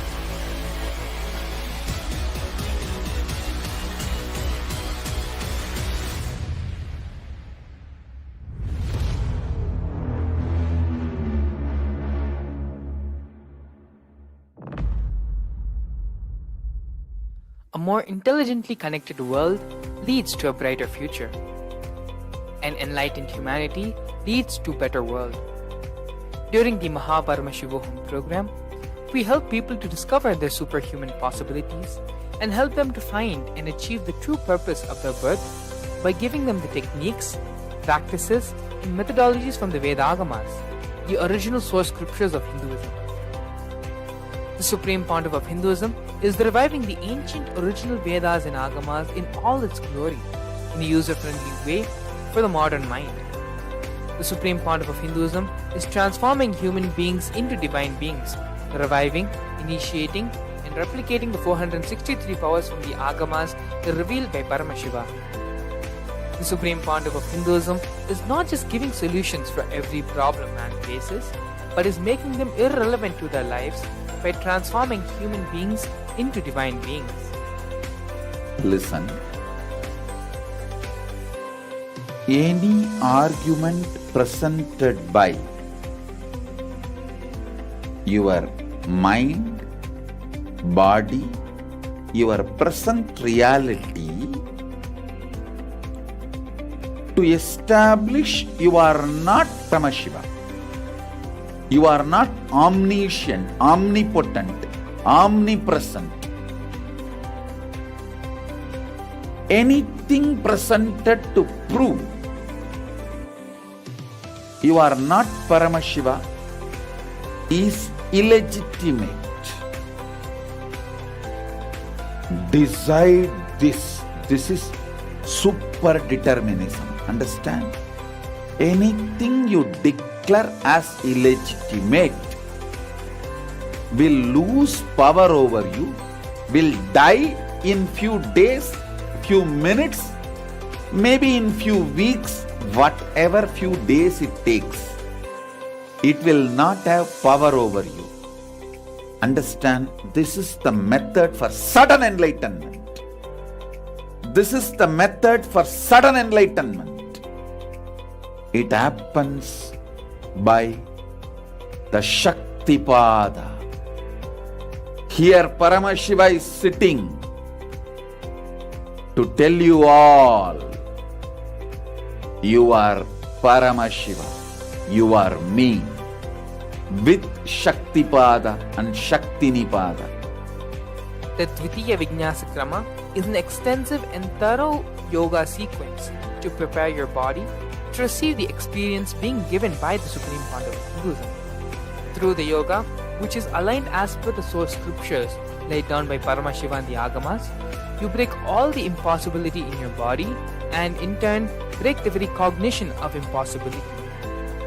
The program leads you to go beyond your human frame and limiting human ideas which prevent possibility. I will reach you wherever you are, whichever corner of the world you may be. I will reach you with enlightenment. Again I tell you, I am not here to prove I am God, I am here to prove you are God. Don't wait to become divine. Register now at paramashivoham.org.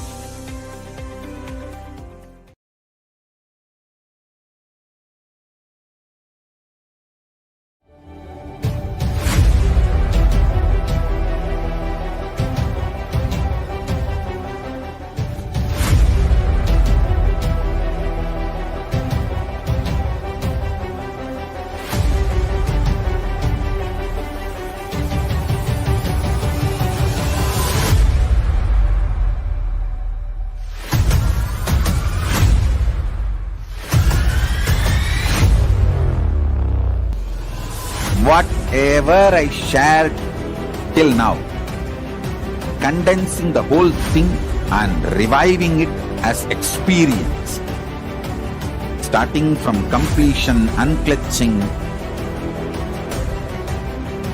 power manifestation, the states of consciousness, and the planes, multiple planes, everything.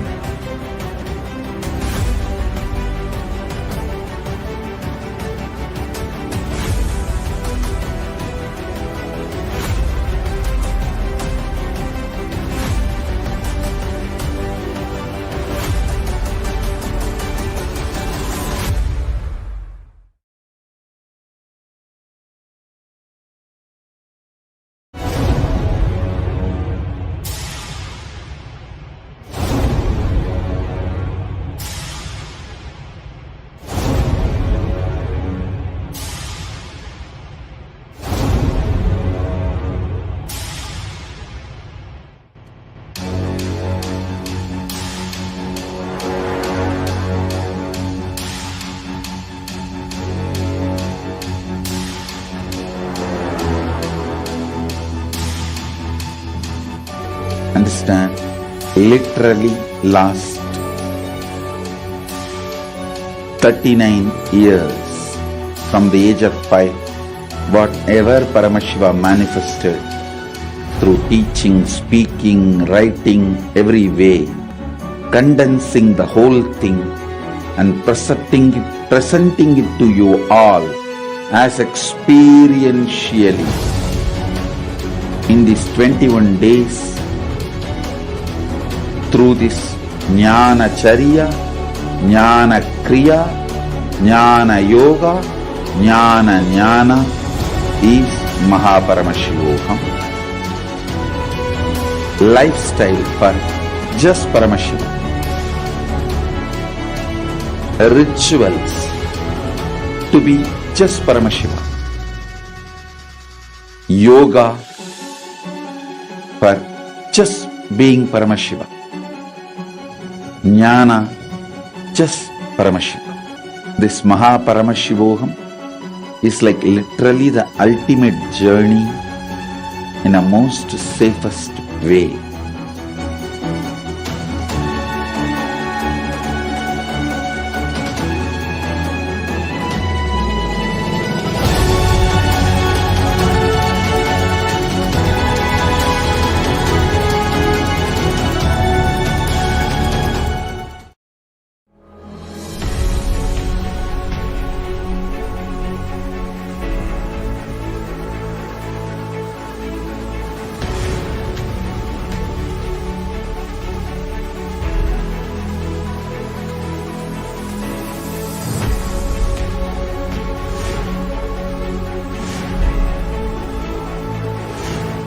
Horrible guy. 9, 8, 7, 6, 5, 4, 3.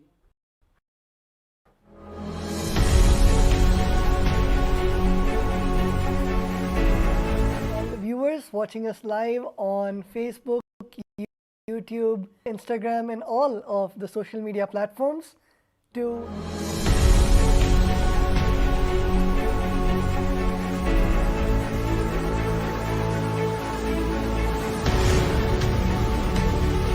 Guru and experiencing the Guru in our lives. As we all know, the most important person in all our lives is our beloved Guru, our beloved Swamiji, the Supreme Pontiff of Hinduism, and experiencing that Guru Tattva, literally going back to the sweet memories of when you met Swamiji, and experience was when you met Swamiji and for the first time saw Swamiji in your lives and really experienced that Swamiji said me Wonderda moment. So today in our session we learnt all about the Guru Tattva, which is not just a philosophy or just a, but it is literally our lifestyle, whether it is the puja that we perform early in the morning or our whole day, where each of our action, as Swamiji said, that all of us should constantly go back to that cognition. How will Swamiji react if Swamiji is doing the same thing, or How will Swamiji talk? How will Swamiji conduct? Many of our devotees have given the testimonials, whether they're in the operation theatre, in the hospital, when they're about to perform the surgery. They look inside and they invoke Swamiji's presence. That oneness, they perform the surgery, and of course, with Swamiji's blessings, it becomes successful. Or if devotee is in any meeting, and how Swamiji is just, the words just flow out of Swamiji's mouth like the poetry, and having that intention when they're conducting board meetings or when they're in important roundtable conferences. So not just in the daily morning puja or night before you go to sleep or while watching a satsang, but throughout the day, to experience that Guru Tattva. One of the biggest blessing and opportunity that Swamiji is giving us is, of course, the Paramashivam program, which is ongoing. I'm sure all of you had just a glimpse of the segment and the truths that Swamiji is revealing. But of course, if you would like to know more and experience the whole sessions, and of course Swamiji's direct darshan and blessings, and having an opportunity to one-to-one for Swamiji to ask, for you to ask your questions to Swamiji, for Swamiji to answer your questions, for you to have that one-to-one. Swamiji, I invite all of the viewers to put in your intentions for being chosen for the Paramashivam program, which is starting just in a few days on the 9th of February.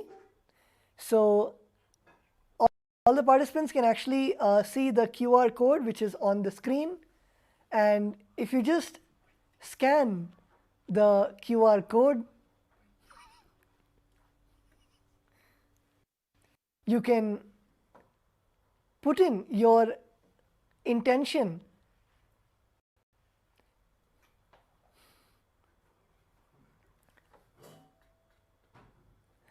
Name.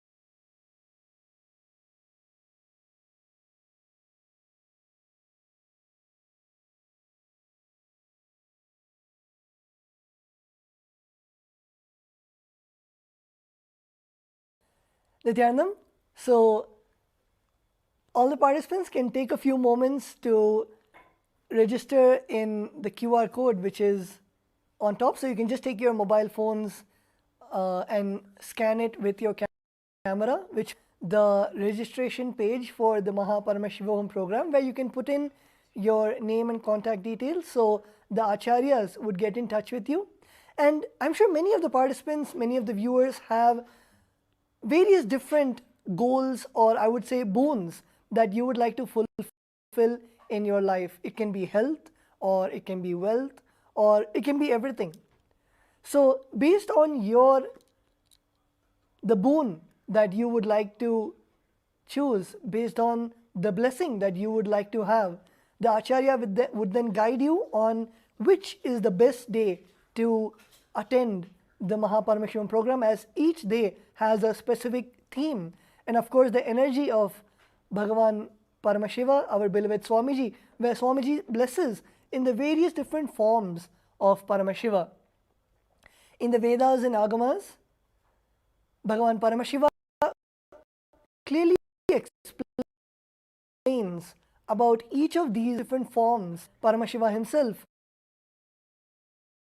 That specific, for example, the energy of Bhagavan Kala Bhairava, where the ferocious compassion is what is radiated by that form of Paramashiva, and Swamiji literally embodies that form of Paramashiva and graces all of us in that energy. So a ferocious breakthrough in any parts of your life, or you are stuck with a pattern that you have been stuck with and you want to break that pattern with the blessings of Mahakala Bhairava. So any pattern or any solution you want in your day-to-day life, any breakthrough that you want in your day-to-day life, you can sign up for and submit your intention to join the Mahaparamashivam program, and we, the Acharyas, would then guide you on the best way that you and receive Swamiji's blessing. For who are QR code right here where you can your mobile phones, and you will then be guided on how you can in the Mahaparamishivam. And another beautiful opportunity that Swamiji has blessed all of us with, I'm sure introduction to the session you would have seen the intro. Just to give a small brief, Kailasa is the sovereign Hindu civilizational nation, which with blessings of our beloved Swamiji, Swamiji has bestowed this only Hindu nation for all the Hindus across the globe, and to be part of that honor, to be part of that blessing which Kailasa, the various blessings that Swamiji has, the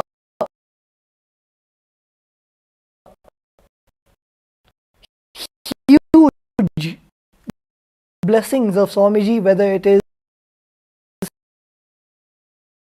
the from the university, the sevas, but even proud of being part of the Hindu nation, where you are part of such a huge ecosystem, whether it is the, you can be part of the global Hindu diaspora, and it can even be the, of course, monetary system to make sure that, I'm sure many of us in many of our countries, we don't get the organic Hindu products, we don't get the, so to be part of the global Hindu diaspora and to connect with all of the global Hindus across the globe, Swamiji is sure all of the Hindus to have this, the digital ecosystem to be part of Kailasa, wherever you are, be the of Kailasa in Biddi in Bengaluru, or you need to go to the Western headquarters in Los Angeles, wherever you in a remote part, let's say in Australia or New Zealand, if you are there and you want to be part of Kailasa, now avail this beautiful opportunity, this initiative blessed by the Supreme Pontiff of Hinduism to be part of Kailasa, be a citizen where you directly are a Kailasa, to be integrated in the beautiful nation, the e-nation, the digital nation, which the Swamiji has blessed all of us with. So, be projecting the link for all of the viewers to become part of the e-Kailasa, become part of systems across the globe. And we have many more beautiful announcements questions which are coming. So just be right back.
Nithyananda, welcome back.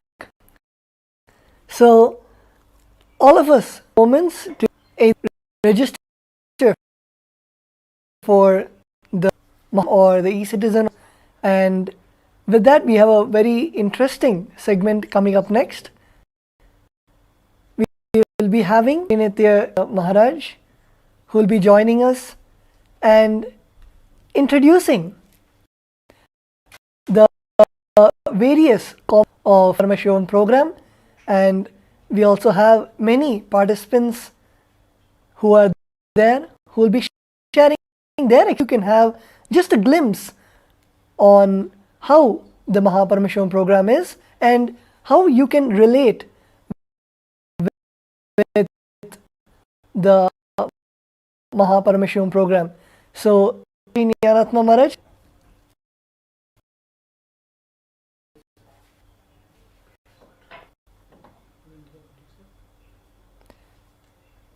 Yes, Nyanatma Maharaj, Nithyanandam.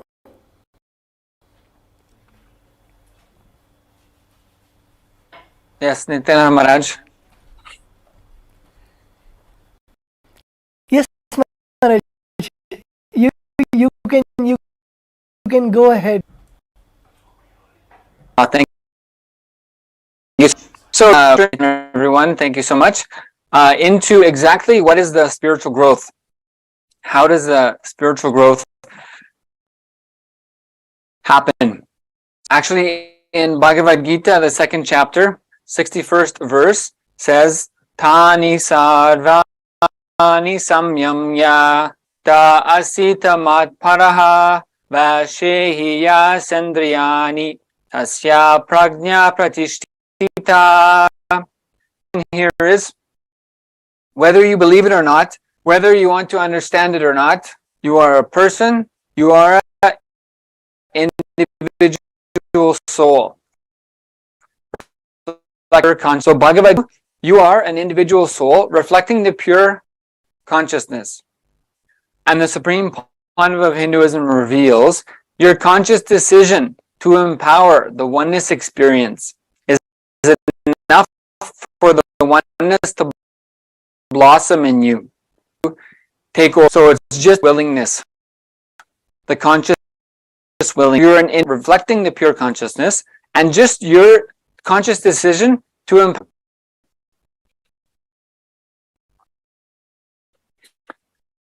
And there's been conducted about what is the impact of this spiritual process, and what is the impact of having these superconscious experiences, the expansiveness of your consciousness on, for example, in the studies of epigenetics, with relation to how the spiritual growth and conscious growth impacts your DNA.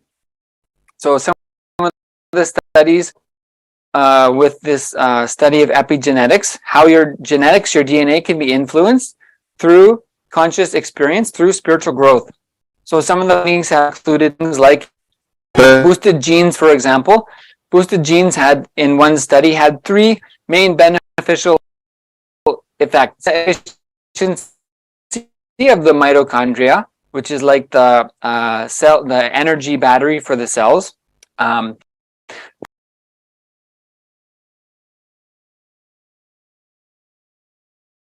Boosting, which improves control of blood sugar and prevent depletion of the caps that DNA stable.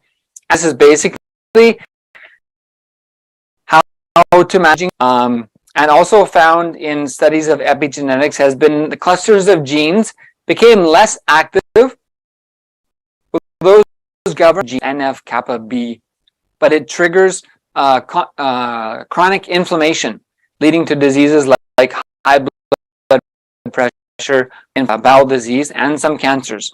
So not only has the spiritual growth initiation, the spiritual processes like initiation Paramashivam, boost things like mitochondrial cell energy and anti-age power of your cells in your body, but also down regulates the groups of genes that create things like inflammation to different disease, some cancers. So many studies like this have been shown impact on your cellular structure from your spiritual growth process. So knowing from Bhagavad Gita, I'm an individual soul reflecting the pure consciousness. This powers in me just by making the decision. Then modern day science has been able to reflect and document many genes and clusters of genes directly influencing your DNA through the spiritual processes. So then we ask the question, yeah, okay, that's great, but is it possible for me? So the Supreme Point, for example, is revealing possible human life and they exist. So the answer is a resounding yes. So pros from previous point of Hinduism have showed, for example, 1300% increase in mitochondrial cell energy. Something that is a 30 or 40% is a good growth impact if you get in the mitochondrial, say, so 1300% in the cell is something never before seen. So to hear more of some of the personal experience, the Mahabharata and the initiations, darshans, the superconscious mutation process. So once we have higher dimensions from the Supreme Pontiff of Hinduism, that engages a mutation process, superconscious mutation process. So superconscious because basically we've been expanded to, and that changes everything about how we relate with life, how we relate with ourselves, the impact on our DNA in our body of changing the cells DNA of our body to the higher superconscious relations. So the initiation time with the avatar gives us the superconscious experience, which in even our DNA level. So to hear more direct experience, I'd like to welcome guest to share his experiences in the Paramashivam, the initiations and darshans with the Supreme Pontiff of Hinduism. Sterling, I'd mute yourself and welcome you. Thank you so much for joining us. And if you would just briefly introduce yourself, please. Thank you so much. Hello, Nithyananda. Thank you for having me. A little bit about me. So I'm 24, and I've had a seemingly normal lifestyle, and once I graduated high school back in 2017, I started seeking more. It was kind of like, it felt like an just deep inside me, there is that desire for some spiritual experience. And it wasn't until September of 2019 when Swamiji came into my life, and I can't even remember such a beautiful journey that I've gone through with Swamiji over these last few years. And I feel like so much clarity has came from having him in my life. And the direction that I want to go in now is such a wider direction imagined. Yes. Yes, exactly. So this is the superconscious mutation we're sharing about. That's something beyond what I ever thought was possible, but it's happening to me. Actually, so I then what can you share? For example, the superconscious mutation process, the life transformation. So how would you describe in your life what the impacts of the darshans, initiations, Paramashivam experience with the Supreme Pontiff of Hinduism has been for you? Many times, like within Hinduism, we know that like we're told like this world is Maya, it's just an illusion, and it's just like a dream. And it's because of having Swamiji in my life, it's like everything, like just me being available, me being open, just sitting for these programs and sitting with darshans and satsangs, it's like naturally over time, like it just all these explosions and growths have happened where it's like I'm so empowered. It's like now I feel like, yes, I am experiencing like a lucid dream of sorts, where anything that I want to make happen, initiations in these programs, it's like I can see my patterns clearly. I'm like, okay, here's my pattern, here's what I can from it and draw. Okay, now I trust that care. So I'm in you because like so that I have, it's like I don't feel like there is any real separation between like the inner or the outer. It's just whole experience that's there.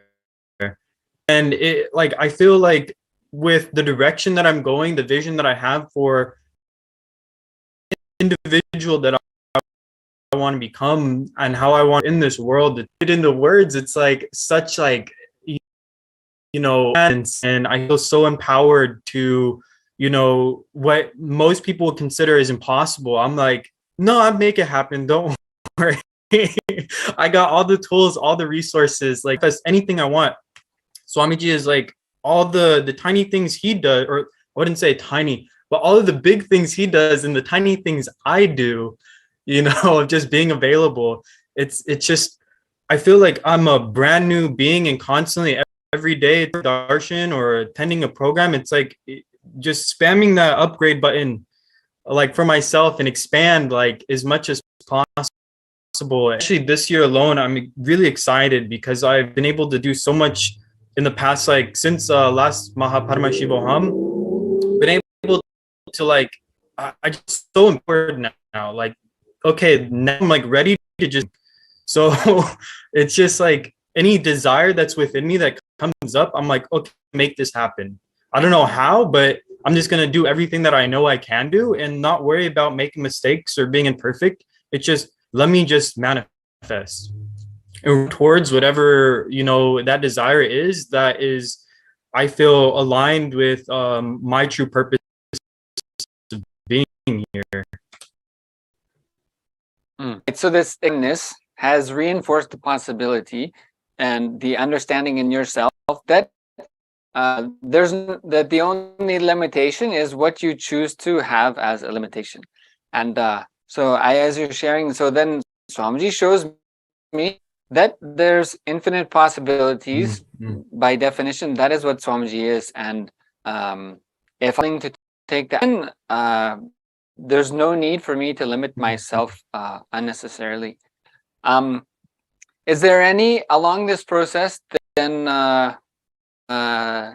you shared, like, because having the so many different initiation darshan experiences with Swamiji of higher lokas, just having breakthroughs and patterns dropping, the blissful experiences that just reinforces it again and again, that some be my regularity. Is there any kind of specific experience with darshan initiation? How your like whenever Swamiji comes on for a darshan, depending on, you know, which is available, you know, I might just have so much laughter just bubble up that's uncontrollable. I just feel like, okay, now I'm in this witnessing space, and it's like the body just wants to laugh. It's not even like I'm laughing, it's like the body just wants to bubble up on a bliss. I'm like, it's just amazing. Even now, just like remembering it, it's like just put in the same space. Or even like it's just the tranquil states, like in the darshans, it's, you know, that just that feeling of, you know, I am consciousness. That is who I truly am. You know, the body, this world, everything, like the whole matter energy spectrum is, you know, like is like parashakti to me, and just the pure consciousness is Paramashiva. So it's like feeling that oneness with the two, and just knowing like, okay, like through these darshans, like I just feel like, okay, what's in front of me, watching Swamiji mirroring his neurons, the infinite I can be consciously aware of in that moment. I'm mirroring, and what's experienced inside of me is just this such a powerful, like, I am it, like like that's the best way I can put it. Like it's just every program, it's just reinforcing and reminding me that I'm able to be happy. There is no such thing as impossible. Right, and I also if you were to share something about so you've shared about this blissful energy, and even just the active remembrance can bring those experiences for you, and remembering the powerful initiations from Swamiji that I have to decide what is the goal I have and take the action, and Swamiji will take care of the rest. What would you share even on that same line? What are challenges the initiation through the Mahaparam Swamiji made redundant in your life? It's just this feeling of whole world, and like, you know, life isn't here to support me, it's here to torture me. That whole line of thought is just gone. Like, it's like, okay, I want to make that I don't make it steps, and I'm sitting like, why isn't it happening? But when it comes up and I just go for it, just like run to it, like, you know, with that like childlike energy of just, I want that, let me for it, it just happens. So when I declare, when I'm like, look, this will happen, I don't know how, but I'm going to take all the steps required, every step that I can make, I do it without having any fear, just knowing like this whole oneness and everyone that I'm seeing and everything is Paramashivam. It's just such a fun play at this point. And, you know, it's really that taking the first step that was really the hardest thing, because, you know, that whole worrying and, oh, you know, this might not work out or something like that. And it's like, you know, like, let me just make them like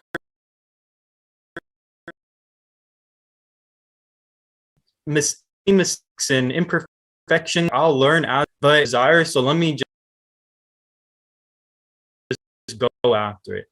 And there's nothing in my life. There's only the challenges to keep empowering me and inspiring me and being in his breath. Like, the challenges I face are so like, I don't want to say easy to overcome, but it's just like, it's like, okay, it's so easy to take this step now that I can make it happen, and I'm not scared of anything at this point. I realize like the only thing that I can be scared of is myself, and it's like, why? Like, there's nothing I fear. The judgment that, like, on judgment, why do I need in the first it? It's Swamiji's like, okay, I'm just gonna have fun in this world. And maybe in a few moments I'll ask about how you feel these transformations actually happen. To ask about was so having these kind of experiences with the Supreme Point of Hinduism, these initiations into superconscious mutation. What do you know, like, about that you know would say this much I am certain about the Paramashivam, the Supreme Point of Hinduism, the initiations here? What could you, okay, this much I can tell you, this much I know. Yeah, okay. So with this program with Paramashivam, what I can say from what I know, I'm certain of, is this to idea of our root problems, and having not just the clarity to know this is my problem, this is what I'm dealing with, power, and just, it's like it, like how Swamiji said, you know, we can like 3D print our reality, our concept. So it's like through this program we learn how to do that by breaking the patterns. We can make anything we want. Is like for I know program. Right, and the Supreme Point in Hinduism. So what I know for sure I can share with everyone is everything's possible. Yeah. And so despite having doubt, and a more intelligently connected world leads to a brighter future. An enlightened humanity leads to a better world. During the Paramashivam program, we help people to discover their superhuman possibilities and help them to find and achieve the true purpose of their birth by giving them the techniques, practices, and methodologies from the Vedagamas the original source scriptures of Hinduism. The Supreme Pontiff of Hinduism is reviving the ancient original Vedas and Agamas in all its glory, in a user-friendly way for the modern mind. The Supreme Pontiff of Hinduism is transforming human beings into divine beings, reviving, initiating, and replicating the 463 powers from the Agamas revealed by Paramashivam. The Supreme Pontiff of Hinduism is not just giving solutions for every problem man faces, but is making them irrelevant to their lives by transforming human beings into divine beings. Listen. Any argument presented by your mind, body, your present reality to establish you are not Paramashiva. You are not omniscient, omnipotent, omnipresent. Anything presented to prove you are not Paramashiva is illegitimate. Decide this. This is super time. Anything you declare as illegitimate will lose power over you, will die in few days, few minutes, maybe in few weeks, whatever few days it takes. It will not have power over you. Understand, this is the method for sudden enlightenment. This is the method for sudden enlightenment. It happens by the Shaktipada. Here Paramashiva is sitting to tell you all, you are Paramashiva, you are me, with Shaktipada and Shaktinipada. The Dvitiya Vijnasa Krama is an extensive and thorough yoga sequence to prepare your body to receive the experience being given by the Supreme Pontiff of Hinduism.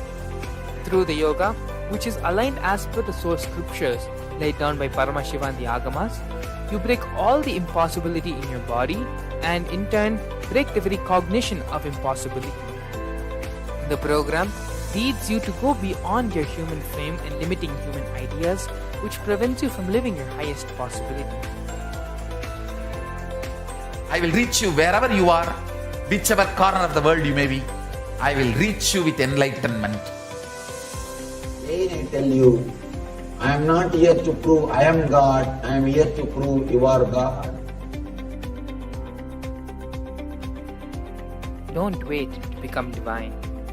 Register now at paramashivoham.org.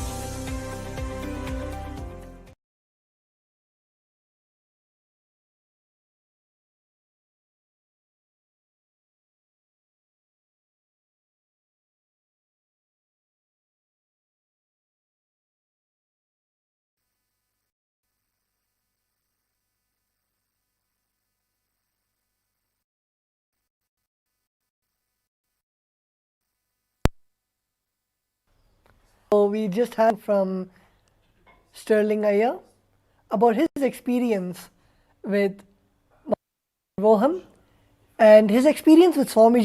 He's able to relate how Swamiji's teachings are helping him in a day-to-day his activities, how Swamiji is guiding him in of his step. So that's sharing. Thank you, Sterling Iyer. Thank you, Sri Jnanatma Maharaj, for the introduction. So with that, a few of the viewers had asked us how they can sign up for the e-citizen and what exactly is the e-citizen. So to explain it again, Swamiji has blessed us with a huge e-Kailasa ecosystem where there's a huge digital network of Hindus around the globe, and all Swamiji has blessed and made a platform for all of them to come together and start from the morning routine, the yoga, where sanghas together club and do the morning together, enriching the community and teaching everyone the science of enlightenment. They do Bhagavad Gita, where truths revealed by Swamiji, the Bhagavad Gita decoded by our beloved Swamiji, is read, learnt, internalized, and also shared with the whole Sangha.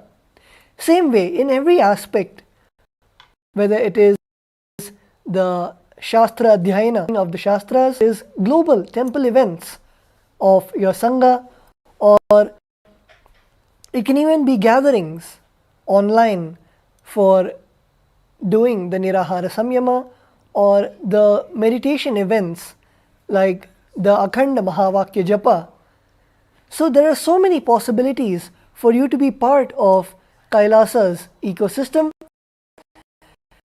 and for you to experience the not just individual but as part of the whole Sangha, the ecosystem. And that is what is e-Kailasa, and that is what being an e-citizen means. It is directly being part of this enlightenment ecosystem, to be blessed to be a part of this network where you're able to enrich yourself, to enrich others, the whole community around you, your family, your friends, and everyone, to experience this huge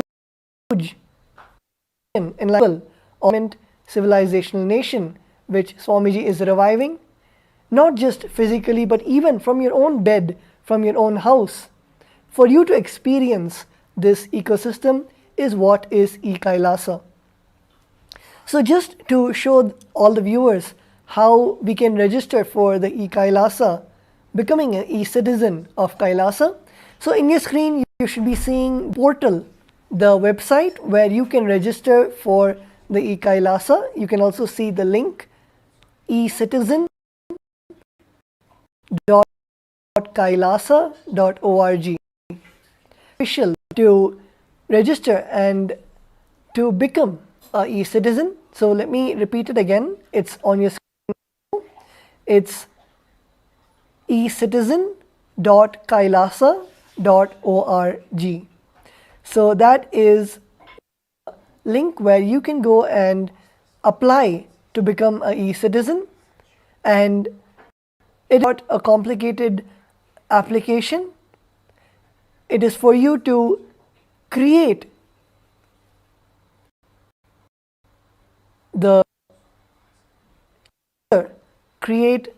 your own profile to be part of Kailasa's e-citizen program. So all of us can see the link on the screen. So you just need to type in your email and your password, which is Kailasa's products, whether it's Nithyananda TV, where you can see Swamiji's live satsangs, or you can see the Darshan of the various Kailasas across the globe, or Samadhi, which Swamiji has introduced, to log in and register for those programs, or it can be used for availing the apps of Kailasa. Many of you would have noticed about the Google, the various social media platforms released by Kailasa, released by Swamiji himself. To avail all of those services of Kailasa, you can use this as your single portal to access all of those features. So the link is again projected on all. You just need to mail and your password, and when you click on login and register to becoming part of the ecosystem. So let's to register for e-Kailasa.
Nithyananda. So as you can see on your name, your first name and last name, your email and your password,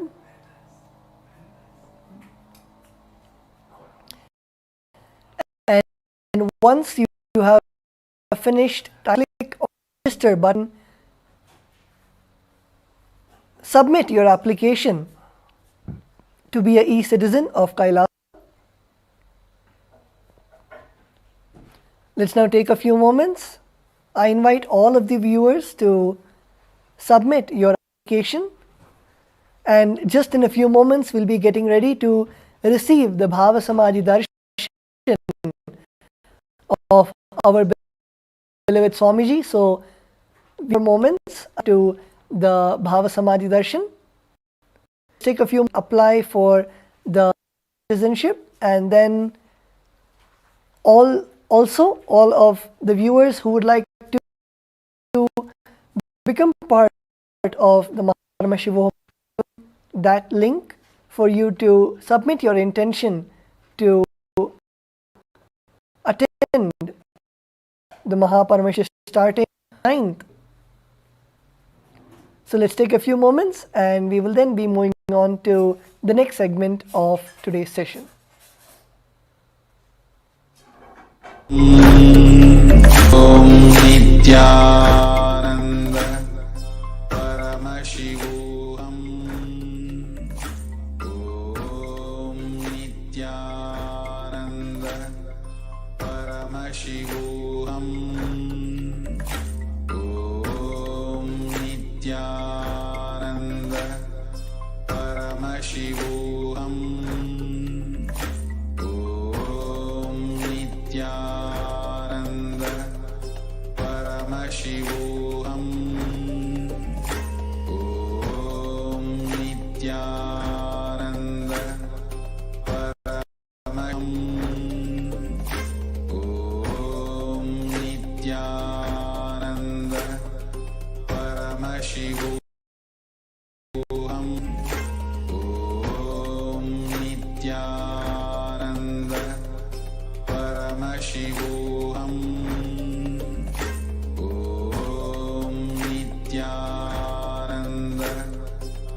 Paramashivam. Om Nithyananda Paramashivam. Om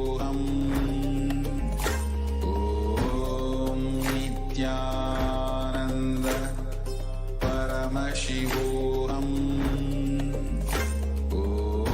Om Nithyananda Paramashivam. Nithyananda Paramashivam. Om Nithyananda Paramashivam. Om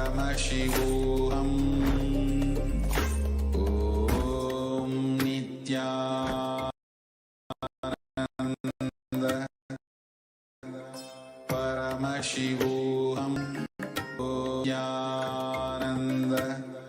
Paramashivam. Om Nithyananda Paramashivam. Om Nithyananda Paramashivam. Om Nithyananda Paramashivam. Om Nithyananda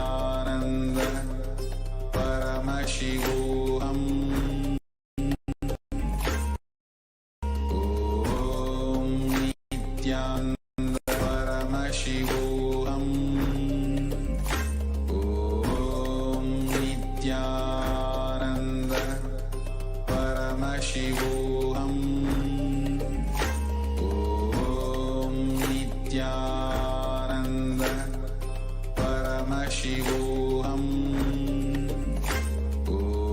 Om Nithyananda Paramashivam. Om Nithyananda Paramashivam. Om Nithyananda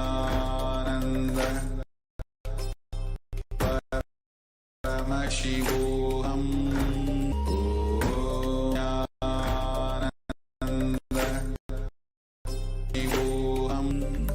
Om Paramashivam. Om Nithyananda. Paramashivam. Om Nithyananda. Paramashivam.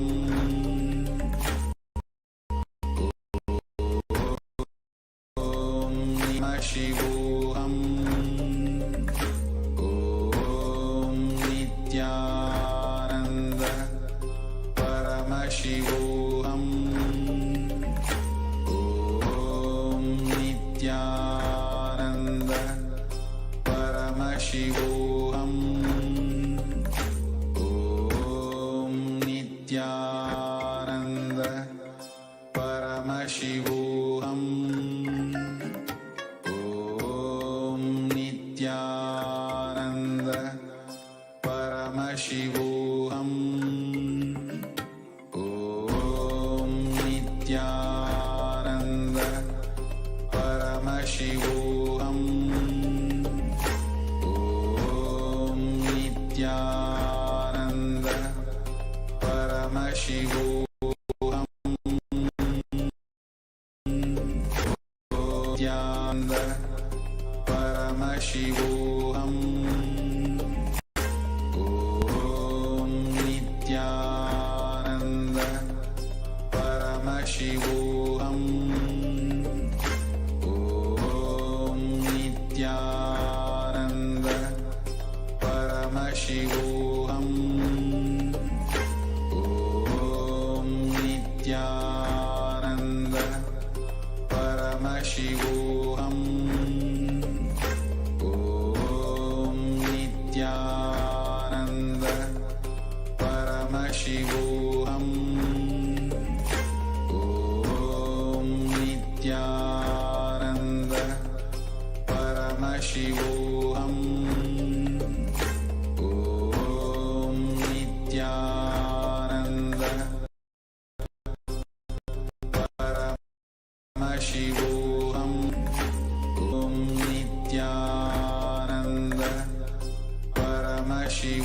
Paramashivoham. Om Nithyananda. Paramashivoham. Om Nithyananda. Paramashivoham.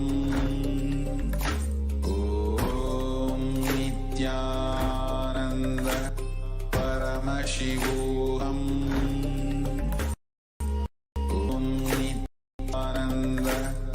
Paramashivoham. Om Paramashivoham. Om Nithyananda. Paramashivoham. Om Nithyananda. Paramashivoham. Om Nithyananda. Paramashivoham. Om Nithyananda. Paramashivoham. Om Nithyananda.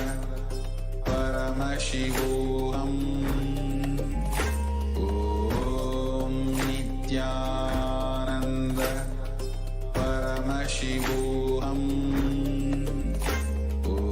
Om Nithyananda. Paramashivoham. Om Nithyananda. Paramashivoham.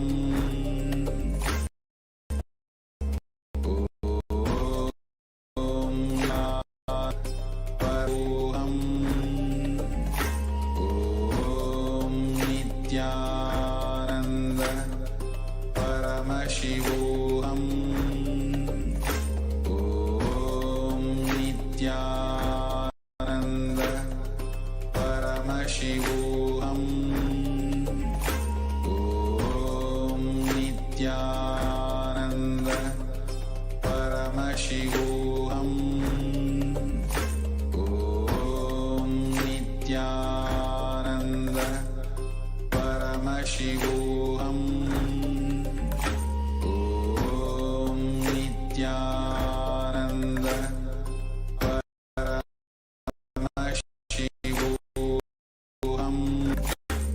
Om Ananda. Paramashivoham. Om Nithyananda. Paramashivoham. Om Nithyananda. Paramashivoham. Om Nithyananda. Paramashivoham. Om Nithyananda. Paramashivoham. Om Nithyananda. Paramashivoham. Om Nithyananda. Paramashivoham. Om Nithyananda. Paramashivoham. Om Nithyananda. Paramashivoham. Om Nithyananda. Paramashivoham. Om Nithyananda. Paramashivoham.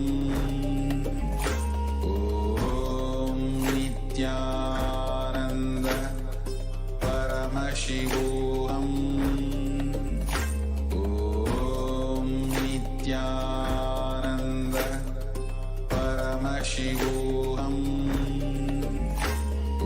Om Nithyananda. Paramashivoham. Om Nithyananda. Paramashivoham. Om Nithyananda. Paramashivoham. Om Nithyananda. Shivoham. Om Nithyananda. Paramashivoham. Om Nithyananda. Paramashivoham. Om Nithyananda. Paramashivoham. Om Nithya Paramashivoham. Om Nithyananda. Paramashivoham. Om Nithyananda. Paramashivoham. Om Nithyananda.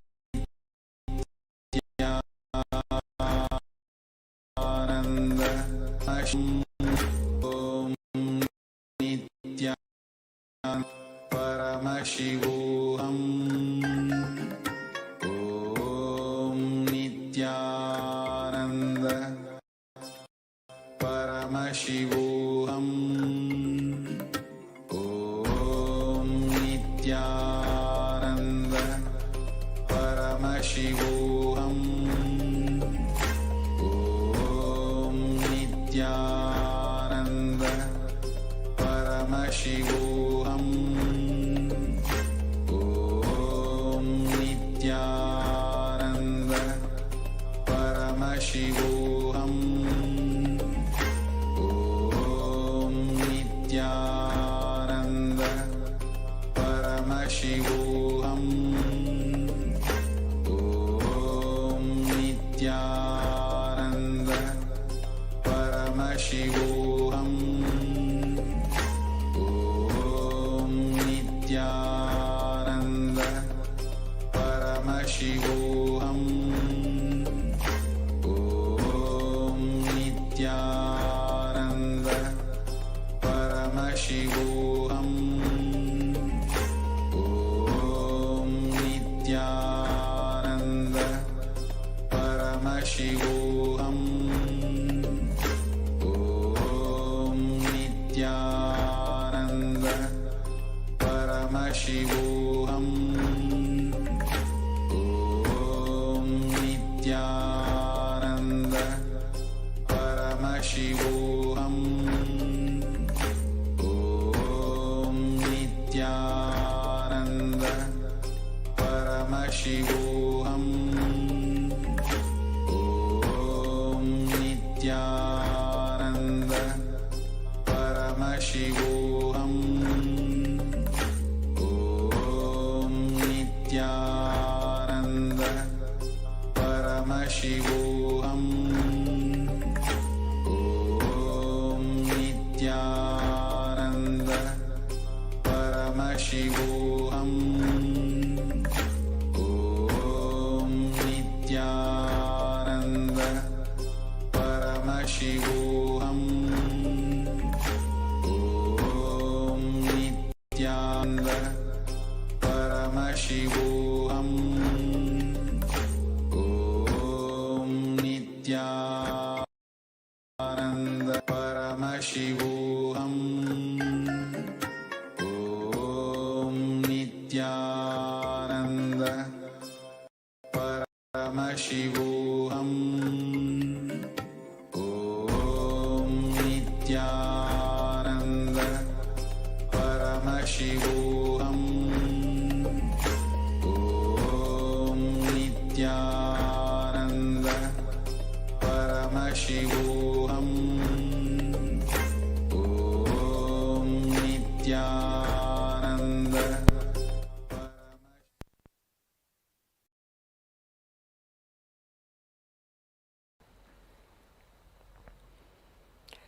Nithyanandam. So while all the viewers are finishing up with the Mahaparamashivam, we would like to announce many of the opportunities coming up for, as we're having the temple events, as Shivaratri is right around the corner.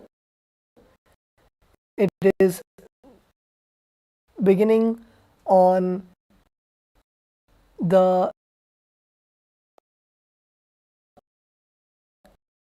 8th of February, which is till Shivaratri, which is on the 18th. So if any of the viewers would like quarters in Adi Kailas temples, where we will be having the grand rituals going, which is the Paramashivam, comment live platforms, and we'll be happy to guide you for us for all of those rituals and be a part of the grand Mahaparmashivaratri celebration are coming. So with that, we also invite all of the participants, all of the viewers to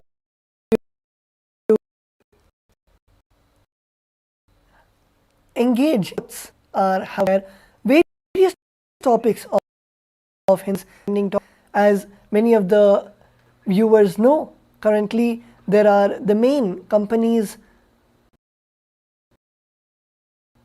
which are just laying off employees, and beautiful Hindu system, not context of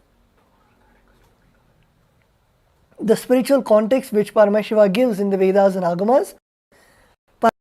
Paramashiva clearly means even how to conduct the business, how to have the Hindu way of economy, the Hindu strategies, and how you make in an organic Hindu way. And that's at least Kailasas, Swamiji Shastra, various has consulted all of them and given the economic policies of Kailasa, and operates where Kailasa is the for all of the Hindu businessmen, for all the Hindu businesses to come together, benefit each other as the which Swamiji has blessed. So, like this, many of the topics, many of the events that are happening, the recession, or whether it is the so many people going out of jobs, or even the pandemic, Swamiji has given solutions for each and every one of those global disasters, unfortunate events on the Hindu economic principles. So to know more, all of us can visit the official website where are compiled, and all of these are presented in a way that you are operating in your life, in your lifestyle also. Also, another beautiful announcement, we have the 3rd anniversary of Bhagavan Swayambhu Nithyanandeshwara Paramashivam in Adi Kailasa. I'm sure many of you would have seen the rituals that happened today in Adi Kailasa, where we saw the homa being performed. Other rituals are today and even tomorrow. So I all of the viewers to tune in live, and just by seeing the temple rituals, by having the sankalpa, as Swamiji says, resolution, when we keep that in the inner space, when all the deities are invoked and are literally to accept all our offerings, and in this auspicious time, all of us have the opportunity to tune in live and submit our prayer requests, submit our intentions, submit our prayers and wishes, boons received from Paramashiva, invite to come and experience the grand rituals of the 3rd anniversary of Nithyanandeshwara. The Nithyanandeshwara Paramashiva himself, the Linga, of course, Swayambhu, eternal, which is from time immemorial, gracing. But from the time that we officially, Swamiji consecrated Bhagavan Nithyanandeshwara Paramashiva in the form of the Swayambhu Linga, it has been, this is the 3rd anniversary of Swayambhu Nithyanandeshwara Paramashiva. And also, by becoming an e-citizen, that itself grants viewers the two-way darshan of the live rituals, where not just in one way through YouTube or Facebook or the various social media platforms you're able to receive the darshan and blessings of Swayambhu Nithyanandeshwara, but you're able to be in two-way, where Bhagavan Nithyanandeshwara also, Swamiji, can see you and receive the blessings and receive the Nayana Diksha, the initiation, just by the Swami of Paramashivam. So all of us can avail this beautiful opportunity by becoming part of the e-Kailas, and the link right below, viewers can apply for ship of Kailasa. It is, the rituals are happening from 7 a.m. IST, which is 8 p.m. to 1 p.m. which is Pacific time, and all of you can enjoy the rituals happening and receive the blessings of Bhagavan Nithyanandeshwara Paramashiva. So with that, we'll now be going to the next segment, and we'll be right back with you after a short break. Please stay tuned.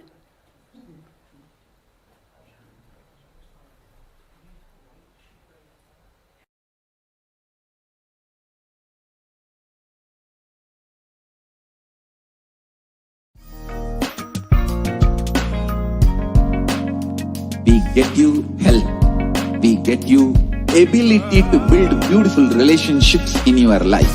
We get you direct spiritual support and we make sure you become wealthy.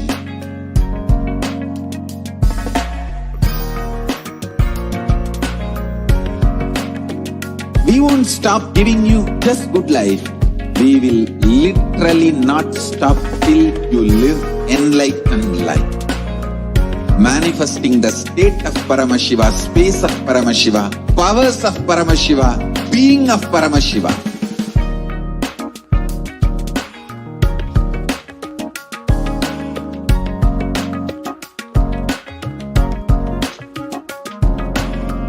Whole world should become e-Kailashians. I want the whole world to know Hindus have something great to contribute to the world.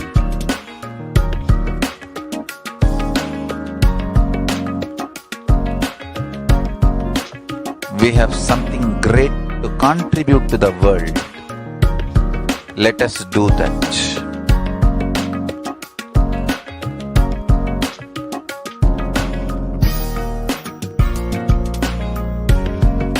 E-Kailasa is proper customized spiritual service helping you to identify your root patterns of suffering. We have perfected the science of helping every individual from every cultural, religious, nationality background.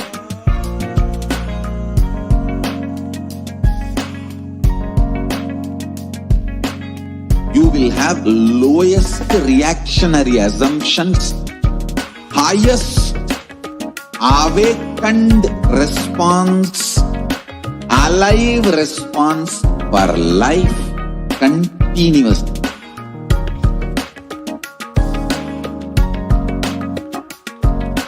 E-Kailasa is enlightenment ecosystem, literally enlightenment itself in your own home, wherever you are.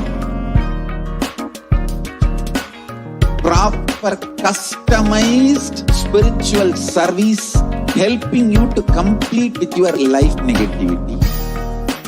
Withdrawal from life, self-hatred, self-denial, self-doubt, so much of tiredness, laziness. We can support you aligning your diet, your attitude, your aptitude, your understanding about life. We can help you with everything.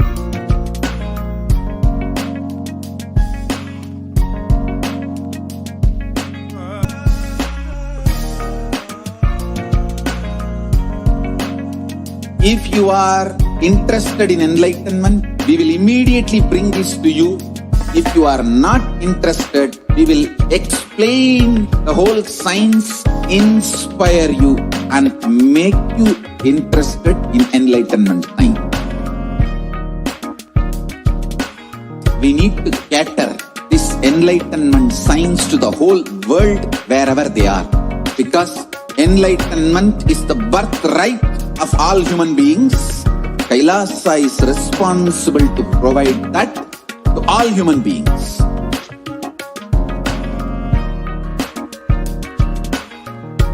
Kailasa is the totality of the knowledge I received from my gurus and practice manifested in my life, perfected by teaching millions of people from all cultures, time zones, backgrounds, genders, nationality, race, from every creed.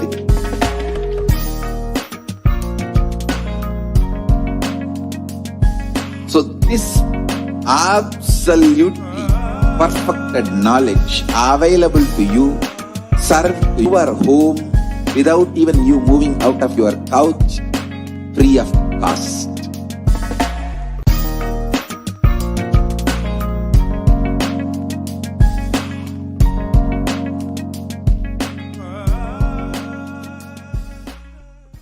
There are some great spiritual sciences unique to Hinduism. Subtle, otherworldly but definitive sign manifesting.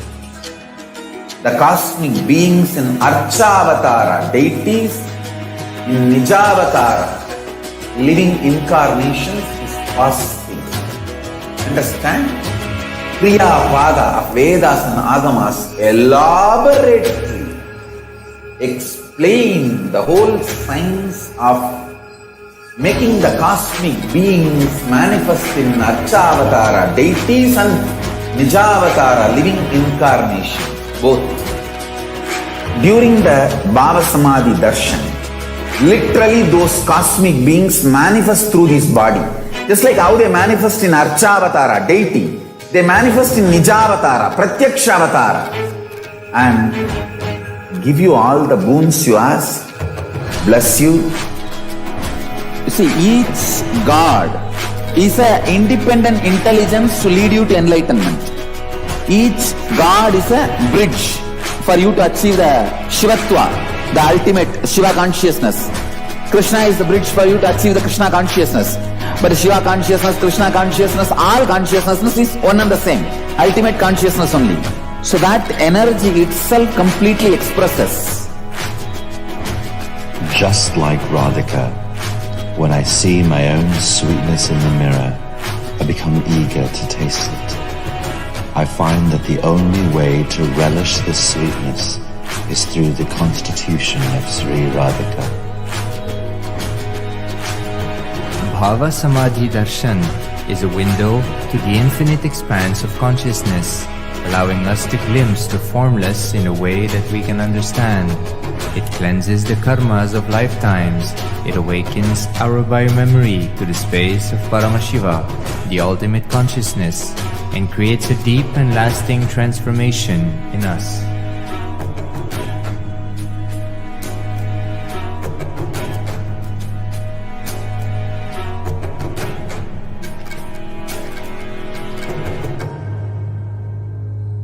A more intelligently connected world leads to a brighter future. An enlightened humanity leads to a better world. During the Paramashivam program, we help people to discover their superhuman possibilities and help them to find and achieve the true purpose of their birth by giving them the techniques, practices, and methodologies from the Vedagamas, the original source scriptures of Hinduism.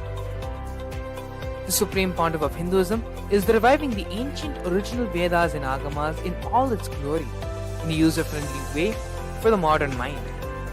The Supreme Pontiff of Hinduism is transforming human beings into divine beings, reviving, initiating, and replicating the 463 powers from the Agamas revealed by Paramashiva. The Supreme Pontiff of Hinduism is not just giving solutions for every problem man faces, but is making them irrelevant to their lives by transforming divine beings. Listen. Any argument presented by your mind, body, your present reality to establish you are not Paramashiva. You are not omniscient, omnipotent, omnipresent. Anything presented to prove you are not Paramashiva is illegitimate. Decide this. This is super determinism. Understand? Anything you declare as illegitimate will lose power over you, will die in few days, few minutes, maybe in few weeks, whatever few days it takes. It will not have power over you. Understand, this is the method for sudden enlightenment. This is the method for sudden enlightenment. It happens by the Shaktipada. Here Paramashiva is sitting to tell you all, you are Paramashiva, you are me. with Shaktipada and Shaktinipada. The Dvitiya Vinyasa Krama is an extensive and thorough yoga sequence to prepare your body to receive the experience being the Pandava of Hinduism. Through the yoga, which is aligned as per the source scriptures laid down by Paramashivam and the Agamas, you break all the impossibility in your body and in turn break the very cognition of impossibility. The program leads you to go beyond your human frame and limit which prevents you from living your highest possibility. I will reach you wherever you are, whichever corner of the world you may be. I will reach you with enlightenment.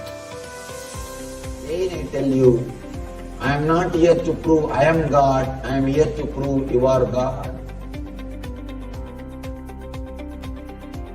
Don't wait to become divine. Register now at paramashivoham.org. There are some great spiritual sciences unique to Hinduism. Subtle, otherworldly, but definitive sign. Manifesting the cosmic beings in Archavatara, deities in Nijavatara, living incarnations is possible. Understand?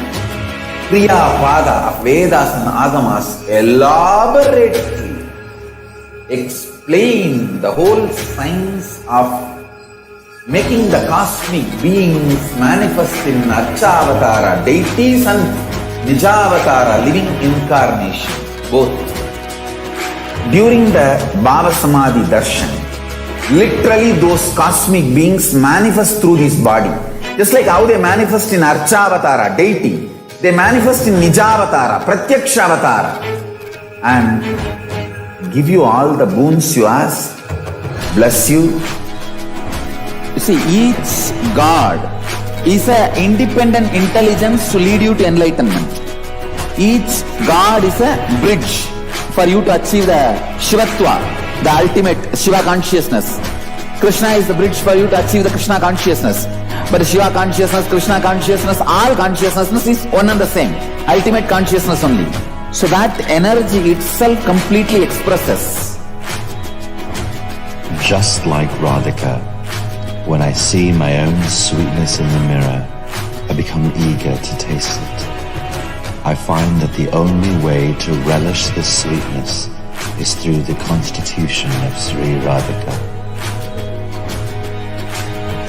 Bhava Samadhi Darshan is a window to the infinite expanse of consciousness, allowing us to glimpse the formless in a way that we can understand. It cleanses the karmas of lifetimes. It awakens our biomemory to the space of Paramashiva, the ultimate consciousness, and creates a deep and lasting transformation in us.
love and respect. Let you all open all your three eyes. Om Nithyananda Paramashivam.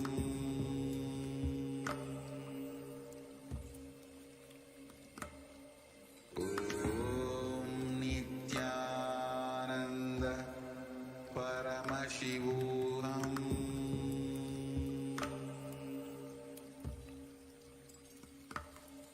Om Nithyananda Paramashivam.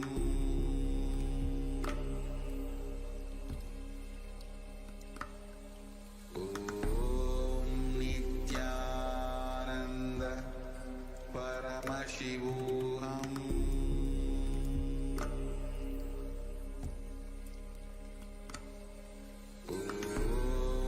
Nithyananda Paramashivam.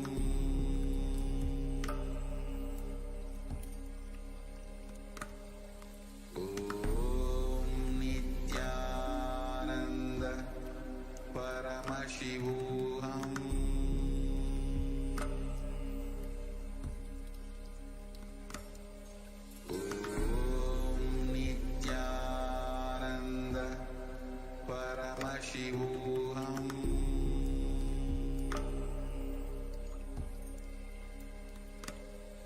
Om Nithyananda Paramashivam. Om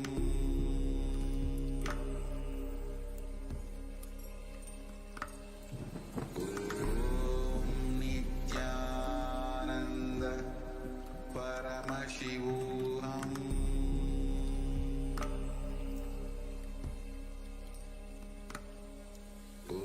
Om Nithyananda Paramashivam.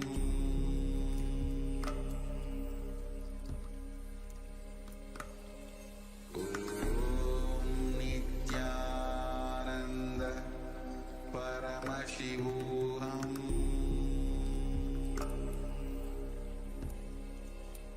Om Nithyananda Paramashivam.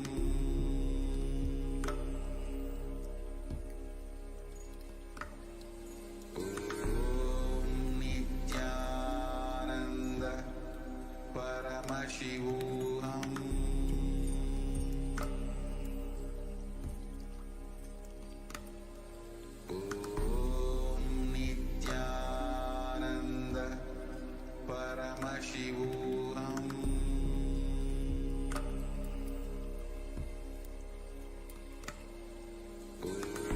Om Nithyananda Paramashivam.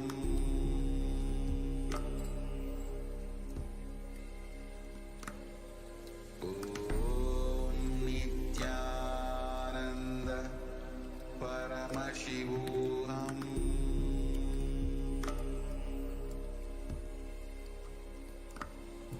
Om Nithyananda Paramashivam.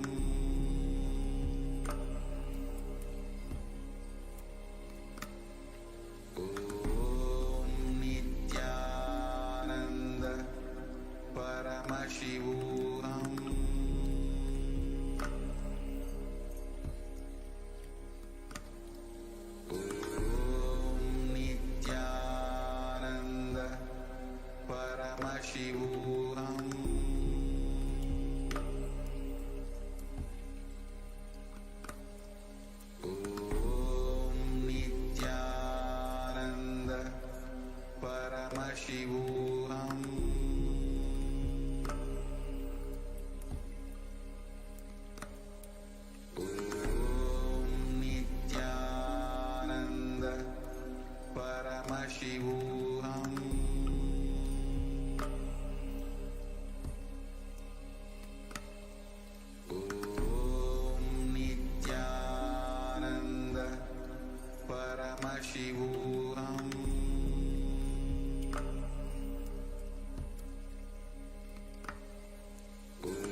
Nithyananda, we will now be chanting the Dhyana Shloka for Bhagavan Dakshinamurthy. Please sit straight. Om Maunavyakhya Prakatita Parabrahma Tattvayuvanam Varshisthante Vasnishtaihi Acharyendram Karakalita Chinmudramanandamurtim Swatma Ramam Muditavadanam Dakshinamurti Mide Chitram Vatadharor Mule Vruddha Shishya Gururyuva Gurostu Maunam Vyakhyanam Shishyastu Chinna Samshayaha.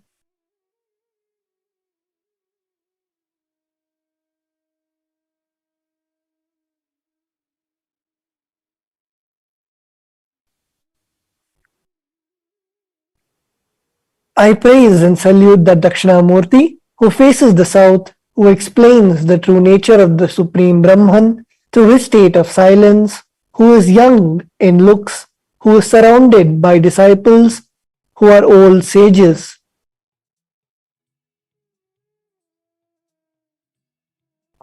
Whose minds are fixed on Brahman, who is the greatest of teachers, who shows the Chinmudra by his hand, who is the personification of happiness, who is in the state of extreme joy and within himself, who has a smiling face. Let us now, with this space of intense gratitude and restful awareness,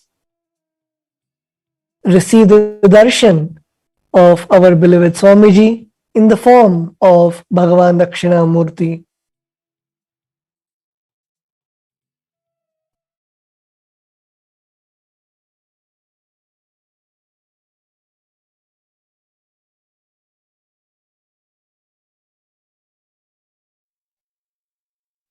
Connecting with the divine with your eyes closed is meditation. Connecting with the divine with your eyes open is darshan. Come, let us all now move from meditation to darshan. Slowly, very slowly, please open your eyes.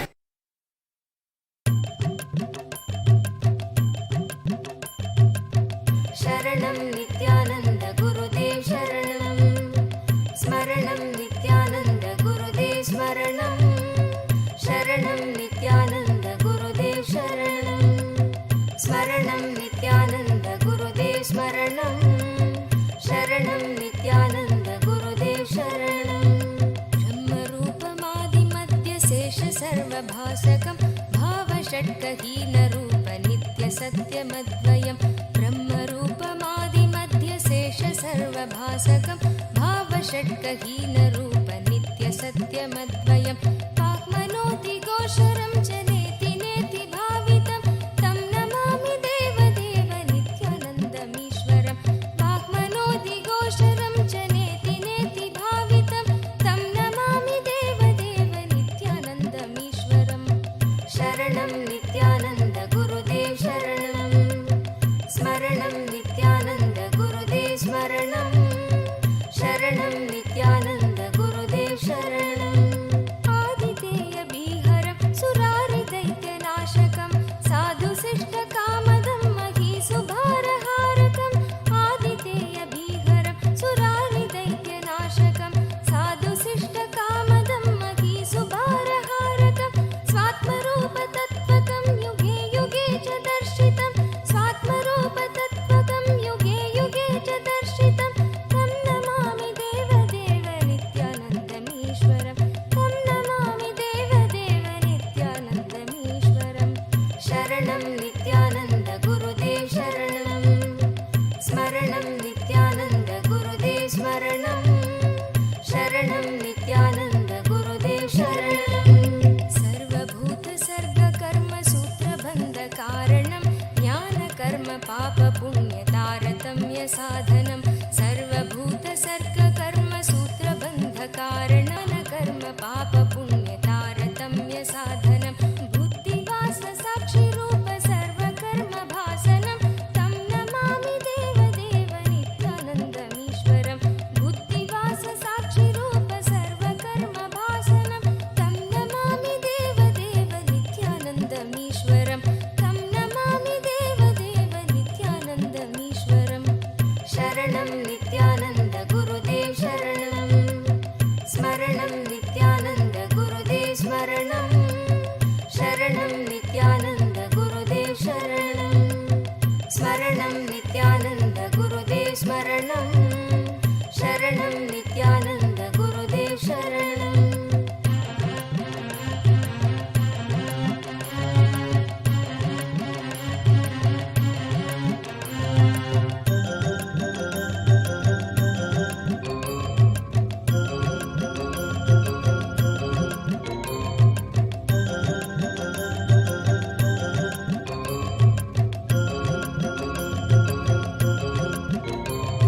सर्वजीव Papanash कारणं भवेश्वरं स्वीकृतं जगर्भवासदेहपाशमीदृशं.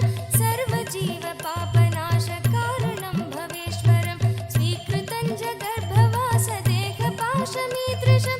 स्थापितं स्वलीलया च येन दिव्यजीवनं. स्थापितं स्वलीलया च येन दिव्यजीवनं. तं नमामि देवदेव नित्यानन्दम् ईश्वरम्. तं नमामि देवदेव नित्यानन्दम् ईश्वरम्.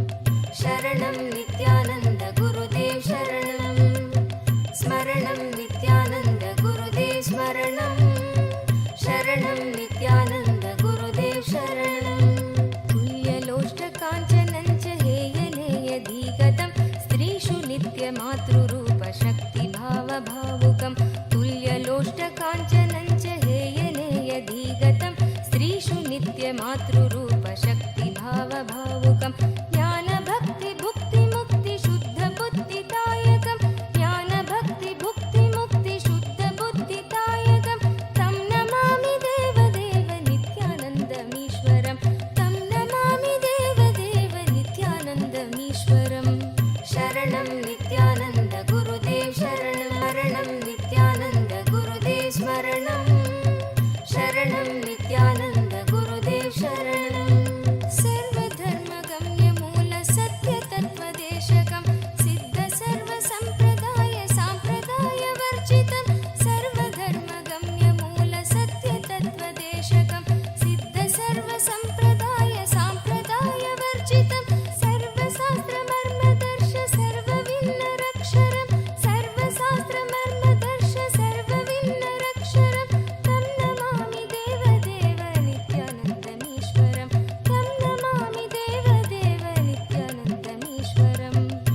शरणं नित्यानन्द गुरुदेव शरणं स्मरणं नित्यानन्द गुरुदेव स्मरणं शरणं नित्यानन्द गुरुदेव शरणं स्मरणं नित्यानन्द गुरुदेव स्मरणं शरणं नित्यानन्द गुरुदेव शरणं चारुदर्शकालिकासु गीतचारुगायकं कीर्तनेषु मत्तवच्च नित्यभावविह्वलं चारुदर्शकालिकासु गीतचारुगायकं कीर्तनेषु मत्तवच्च नित्यभावविह्वलं सूपदेशदायकं हि शोकतापवारकं तं नमामि देवदेव नित्यानन्दमीश्वरं सूपदेशदायकं हि शोकतापवारकं तं नमामि देवदेव नित्यानन्दमीश्वरं शरणं नित्यानन्द गुरुदेव शरणं स्मरणं नित्यानन्द गुरुदेव स्मरणं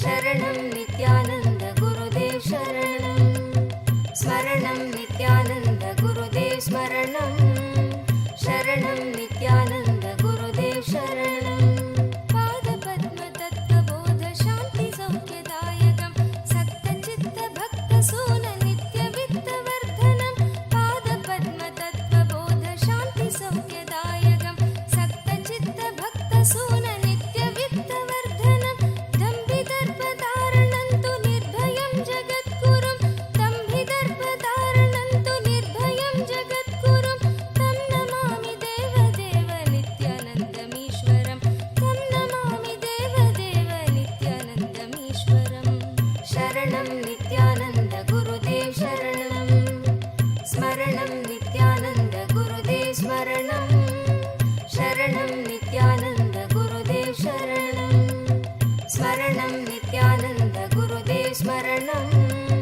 शरणं नित्यानन्द गुरुदेव शरणं पञ्चवर्षबालभावयुक्तहंसरूपिणं सर्वलोकरञ्जनं भवाब्धिसङ्गभञ्जनं पञ्चवर्षबालभावयुक्तहंसरूपिणं सर्वलोकरञ्जनं भवाब्धिसङ्गभञ्जनं शान्तिसौख्यसद्मजीवजन्मभीतिनाशनं तं नमामि देवदेव नित्यानन्दमीश्वरं शान्तिसौख्यसद्मजीवजन्मभीतिनाशनं तं नमामि देवदेव नित्यानन्दमीश्वरं शरणं नित्यानन्द गुरुदेव शरणं स्मरणं नित्यानन्द गुरुदेव स्मरणं शरणं नित्यानन्द गुरुदेव शरणं स्मरणं नित्यानन्द गुरुदेव स्मरणं शरणं नित्यानन्द गुरुदेव शरणं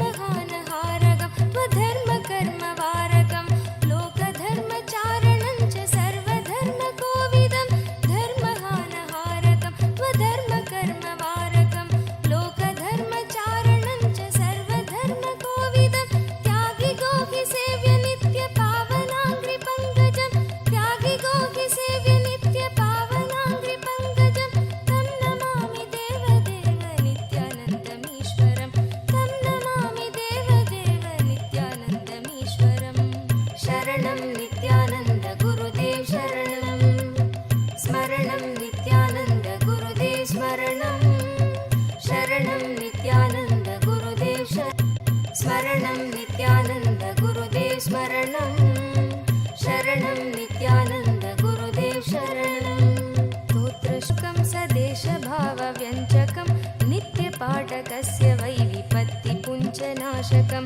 स्तोत्रशून्यसोमकं सदेशभावव्यञ्जकं नित्यपाठकस्य वै विपत्तिपुञ्जनाशकं स्यात् कदापि जापयागयोगभोगसौलभं दुर्लभं तु नित्यानन्द रागभक्तिभावनं स्यात् कदापि जापयागयोगभोगसौलभं दुर्लभं तु नित्यानन्द रागभक्तिभावनं शरणं नित्यानन्द गुरुदेव शरणं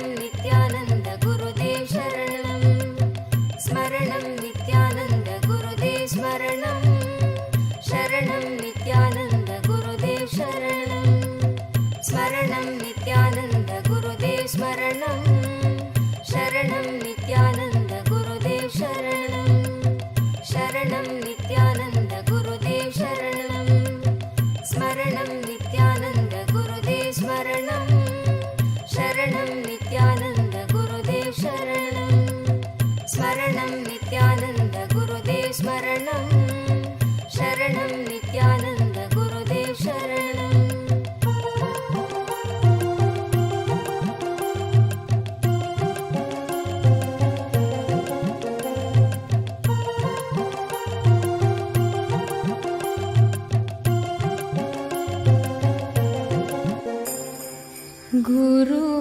गुरुवरनाम पावननाम नित्य गुरुनाम गुरु नानक नाम गुरुवरनाम पावननाम गुरुवरनाम पावननाम गुरुवरनाम पावननाम गुरुवरनाम पावननाम नित्य गुरुनाम गुरु नानक नाम नित्य गुरुनाम गुरु नानक नाम नित्य गुरुनाम गुरु नानक नाम नित्य गुरुनाम गुरु नानक नाम गुरुवरनाम पावननाम गुरुवरनाम पावननाम नित्य गुरुनाम गुरु नानक नाम नित्य गुरुनाम गुरु नानक नाम गुरुवरनाम पावननाम गुरुवरनाम पावननाम गुरुवरनाम पावननाम गुरुवरनाम पावननाम गुरु नित्येश्वर भगवाना गुरु नित्येश्वर भगवाना गुरु नित्येश्वर भगवाना गुरु नित्येश्वर भगवाना जय गुरु सद्गुरु नानक नाम जय बोलो नित्यानंदा नाम जय गुरु सद्गुरु नानक नाम जय गुरु सद्गुरु नानक नाम जय बोलो नित्यानंदा नाम जय गुरु सद्गुरु नानक नाम जय बोलो नित्यानंदा नाम नित्याम गुरु नानक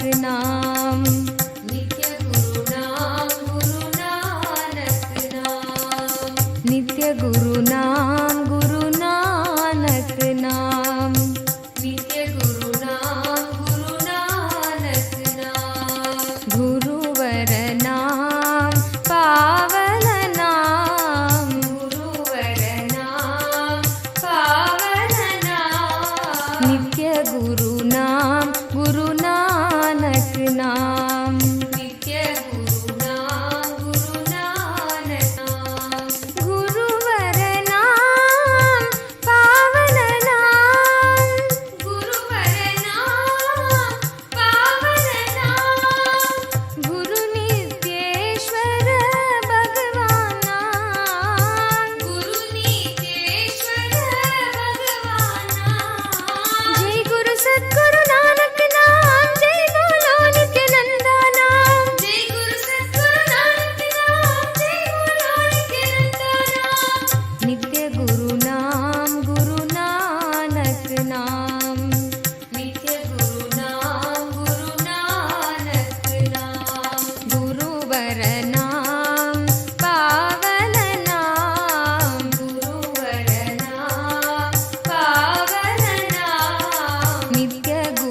गुरु नाम गुरु नानक नाम नित्य गुरु नानक नाम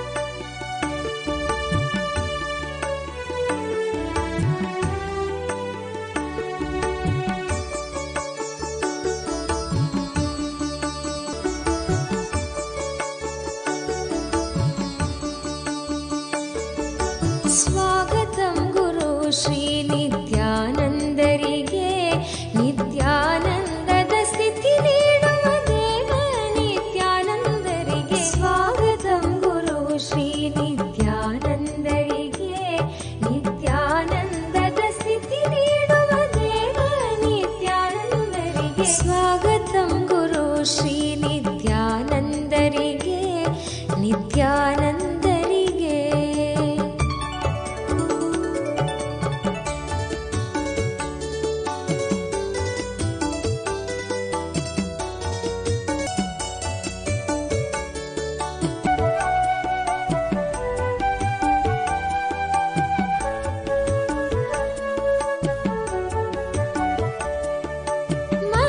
ಮಧ್ವಾಚಾರ್ಯರಿಗೆ ವ್ಯಾಸತೀರ್ಥರಿಗೆ ಮಧ್ವಾಚಾರ್ಯರಿಗೆ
स्वागतं गुरु श्री नित्यानन्दरिगे नित्यानन्दद स्थिति नीडुव देव नित्यानन्दरिगे स्वागतं गुरु श्री नित्यानन्दरिगे नित्यानन्दद स्थिति नीडुव देव नित्यानन्दरिगे स्वागतं गुरु श्री नित्यानन्दरिगे स्वागतं गुरु श्री नित्यानन्दरिगे स्वागतं गुरु श्री नित्यानन्दरिगे नित्यानन्दरिगे नित्यानन्दरिगे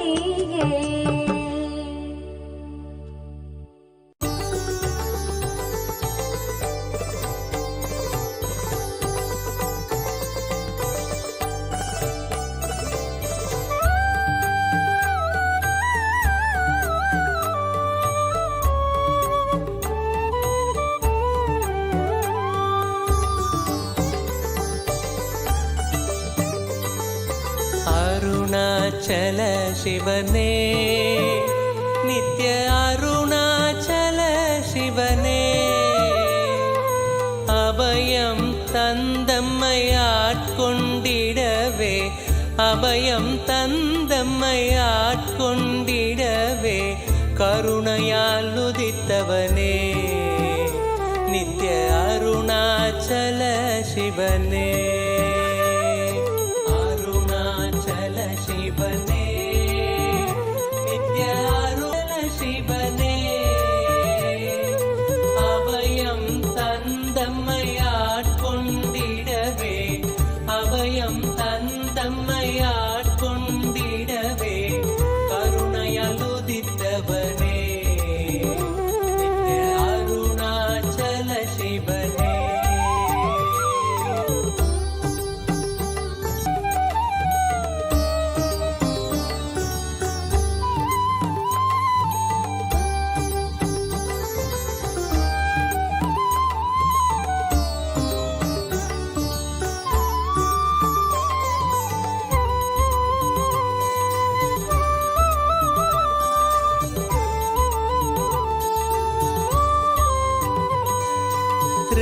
யுக அக்னி த்ரேதையில் மாணிக்கம் துவாபரத்தாமிரமாம் உயர் துவாபரத்தாமிரமாம்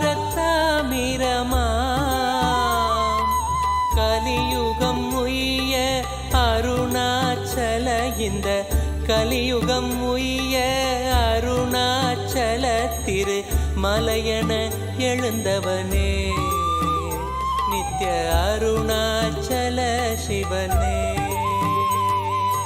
அருணாச்சல சிவனே நித்ய அருணாச்சல சிவனே அபயம் தந்தம்மையாட்கொண்டிடவே அபயம் தந்தம்மையாட்கொண்டிடவே கருணையலுதித்தவனே நித்ய அருணாச்சல சிவனே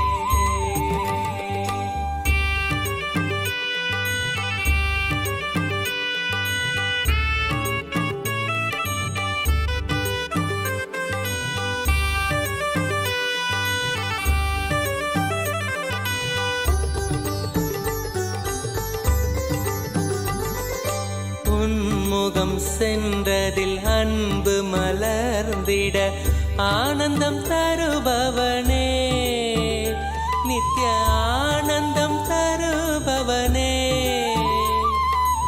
கல்மணம் தாண்டியுன் இன்முகம் நினைந்திட கல்மணம் தாண்டியுன் இன்முகம் நினைந்திட முக்தி அளிப்பவனே நித்ய அருணாச்சல சிவனே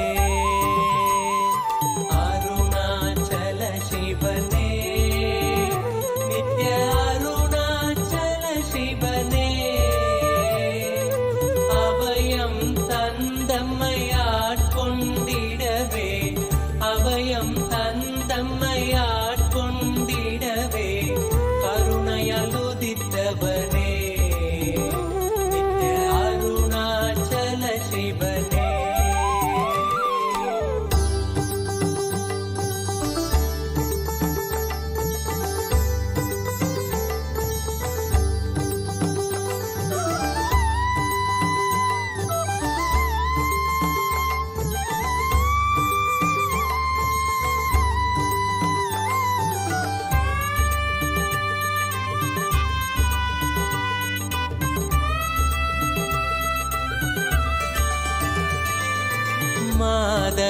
செய்தந்த மங்கையும் ஏங்கிட பாகத்தை தந்தவனே, இடபாகத்தை தந்தவனே,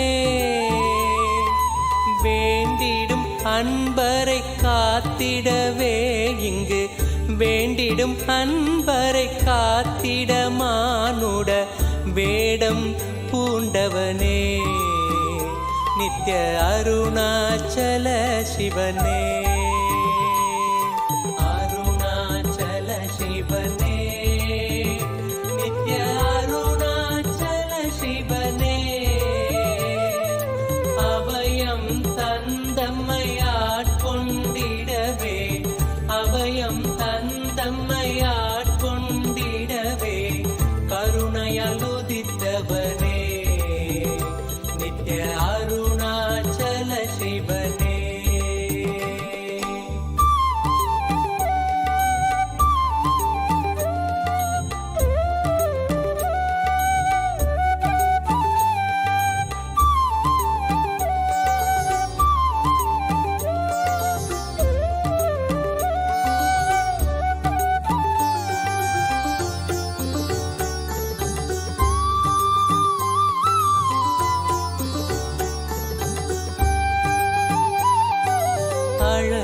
அழலுருவாகினும் அடி தோளும் மாந்தரை நிழலென காப்பவனே, குளிர் நிழலென காப்பவனே, நிறை முழுதாக இப்பிறவியை மாற்றியே, நிறை முழுதாக இப்பிறவியை மாற்றியே, இறைநிலை தருபவனே, நித்ய அருணாச்சல சிவனே, அருணாச்சல சிவனே, நித்ய அருணாச்சல சிவனே, தந்தம்மையாட்கொண்டிடவே, அபயம் தந்தம்மையாட்கொண்டிடவே, கருணையால் உதித்தவனே, நித்ய அருணாச்சல சிவனே.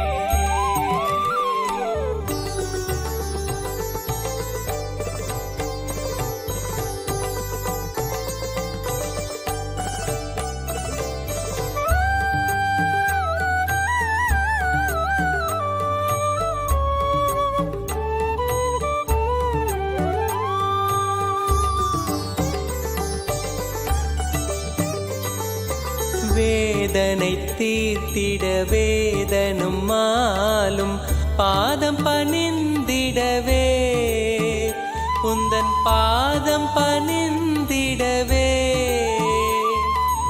ஆதியும் அந்தமில்லாதந்த ஜோதி, ஆதியும் அந்தமில்லாதந்த ஜோதியின் ரூபம் தரித்தவனே, நித்ய அருணாச்சல சிவனே, அருணாச்சல சிவனே, நித்ய அருணாச்சல சிவனே, அபயம் தந்தம்மையாட்கொண்டிடவே, அபயம் தந்தம்மையாடவே, கருணையால் உதித்தவனே, நித்ய அருணாச்சல சிவனே.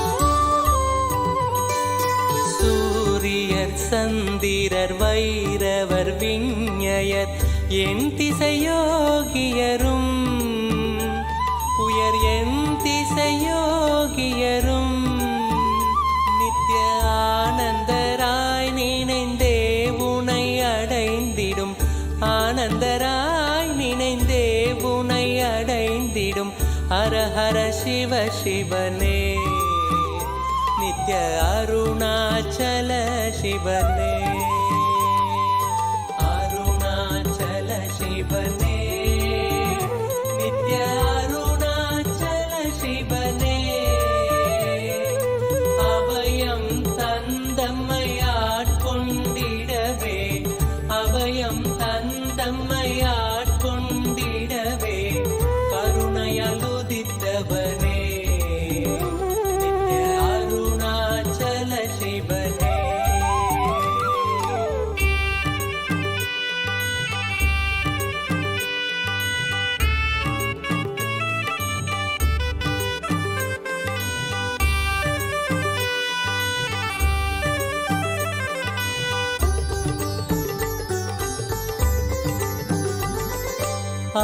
காலமிடற்றினில் கட்டிய நாதனே காலனை வென்றவனே இங்கு காலனை வென்றவனே துதி பாடிய மைந்தனும் உண்டவிடம் துதி பாடிய மைந்தனும் உண்டவிடம் அதன் வீரியம் மாய்த்தவனே நித்ய அருணாச்சல சிவனே அருணாச்சல சிவனே நித்ய அருணாச்சல சிவனே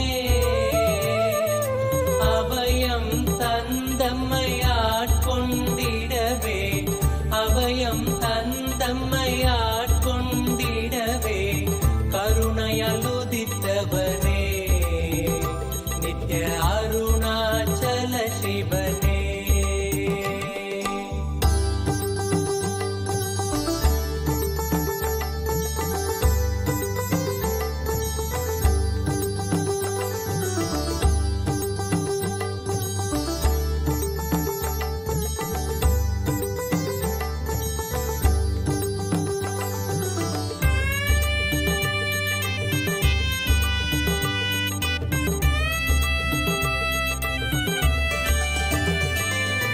தேடியும் பாதங்கள் நாடிட ஓடும் எண்ணங்கள் மாய்த்தவனே ஓடும் எண்ணங்கள் மாய்த்தவனே ஆழ்ந்து நினைந்திட ஆண்டவனே உனை ஆழ்ந்து நினைந்திட ஆண்டவனே நித்ய ஆனந்தம் தந்தவனே நித்ய அருணாச்சல சிவனே